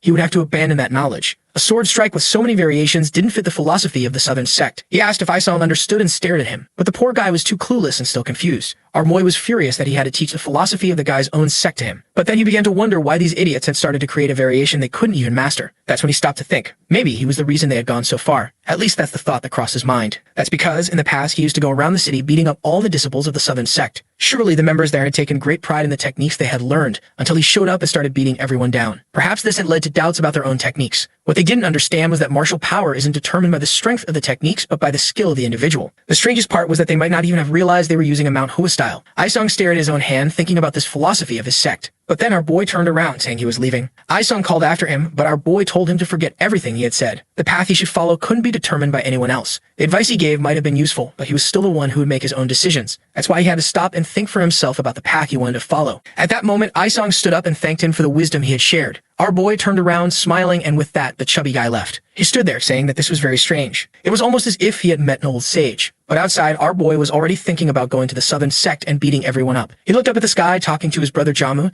saying those bastards had stolen everything. So how could he have self-control? If he were as strong as he used to be, he would already be in the middle of the sect. But that wouldn't work now. First, he needed to get stronger as quickly as possible, because the martial world is ruled by strength, and those bastards had messed with the wrong person. Meanwhile, back at Mount Hua, someone was tapping their feet, saying that maybe he had been robbed or killed. It was Yun Zhong who said that since Chang Maiyang had been gone for 7 days, something urgent must have happened. Jiul said he hoped it was urgent enough that everyone would forgive him. Apparently, Jiul had been called again by the leader, and he hoped they weren't in trouble. Unjun was listening to someone shouting that the boy was very insolent. It was Haiyan Yang who said the brat had disappeared for 7 days and he was just a third-class disciple. He told the leader that this wasn't something that could be overlooked, or how would people respect the sect. Sang told him to calm down, saying that maybe it was an accident. But Haiyan Yang said that even if it was an accident, it happened outside the sect and he didn't have permission to leave. His friend insisted, saying maybe he fell in mountains. He turned to the leader and asked if they could send a search team. But the finance guy wanted to know why this third-class disciple had been allowed to roam freely in the first place. Another one banged the table, telling him to stop questioning the leader's decisions. The complaints continued, saying they were pushing the limits and breaking all the rules. The elder stayed silent for a second, then opened his eyes and said, "That's enough." The finance guy was startled and immediately sat down, apologizing. The elder sighed, wondering if he had been wrong to trust that boy. But he found it strange because the boy didn't seem like the type to cause trouble. Anjum stood up and said he would form a group to start searching for him. But then someone shouted that he had returned. Immediately, the elder opened his eyes and asked who. Someone shouted, "The brat." Chang Maiyang was approaching the gate. Everyone ran, asking if it was true, and someone confirmed it. The elder rushed out, saying he had to see for himself, but the finance guy told him to wait. The elder asked what was wrong. Haiyang Yang said he knew the leader was worried about the boy. That was because, despite being so young, he had helped the sect a lot. The elder told him to get to the point. Haiyang Yang then said not to coddle the boy too much, or it could demotivate the other disciples. At Mount Hua, people were raised to follow the virtuous and righteous path. That's why even the most precious disciple needed discipline. The leader sighed in relief, saying he would never forget that. More than anyone, he wanted the boy to have a bright future and be disciplined. But then Unim said that wasn't enough. Disobeying orders was extremely serious, and he should be confined to the cliff cave for at least 6 months. The leader was shocked, saying that he was just a third-class disciple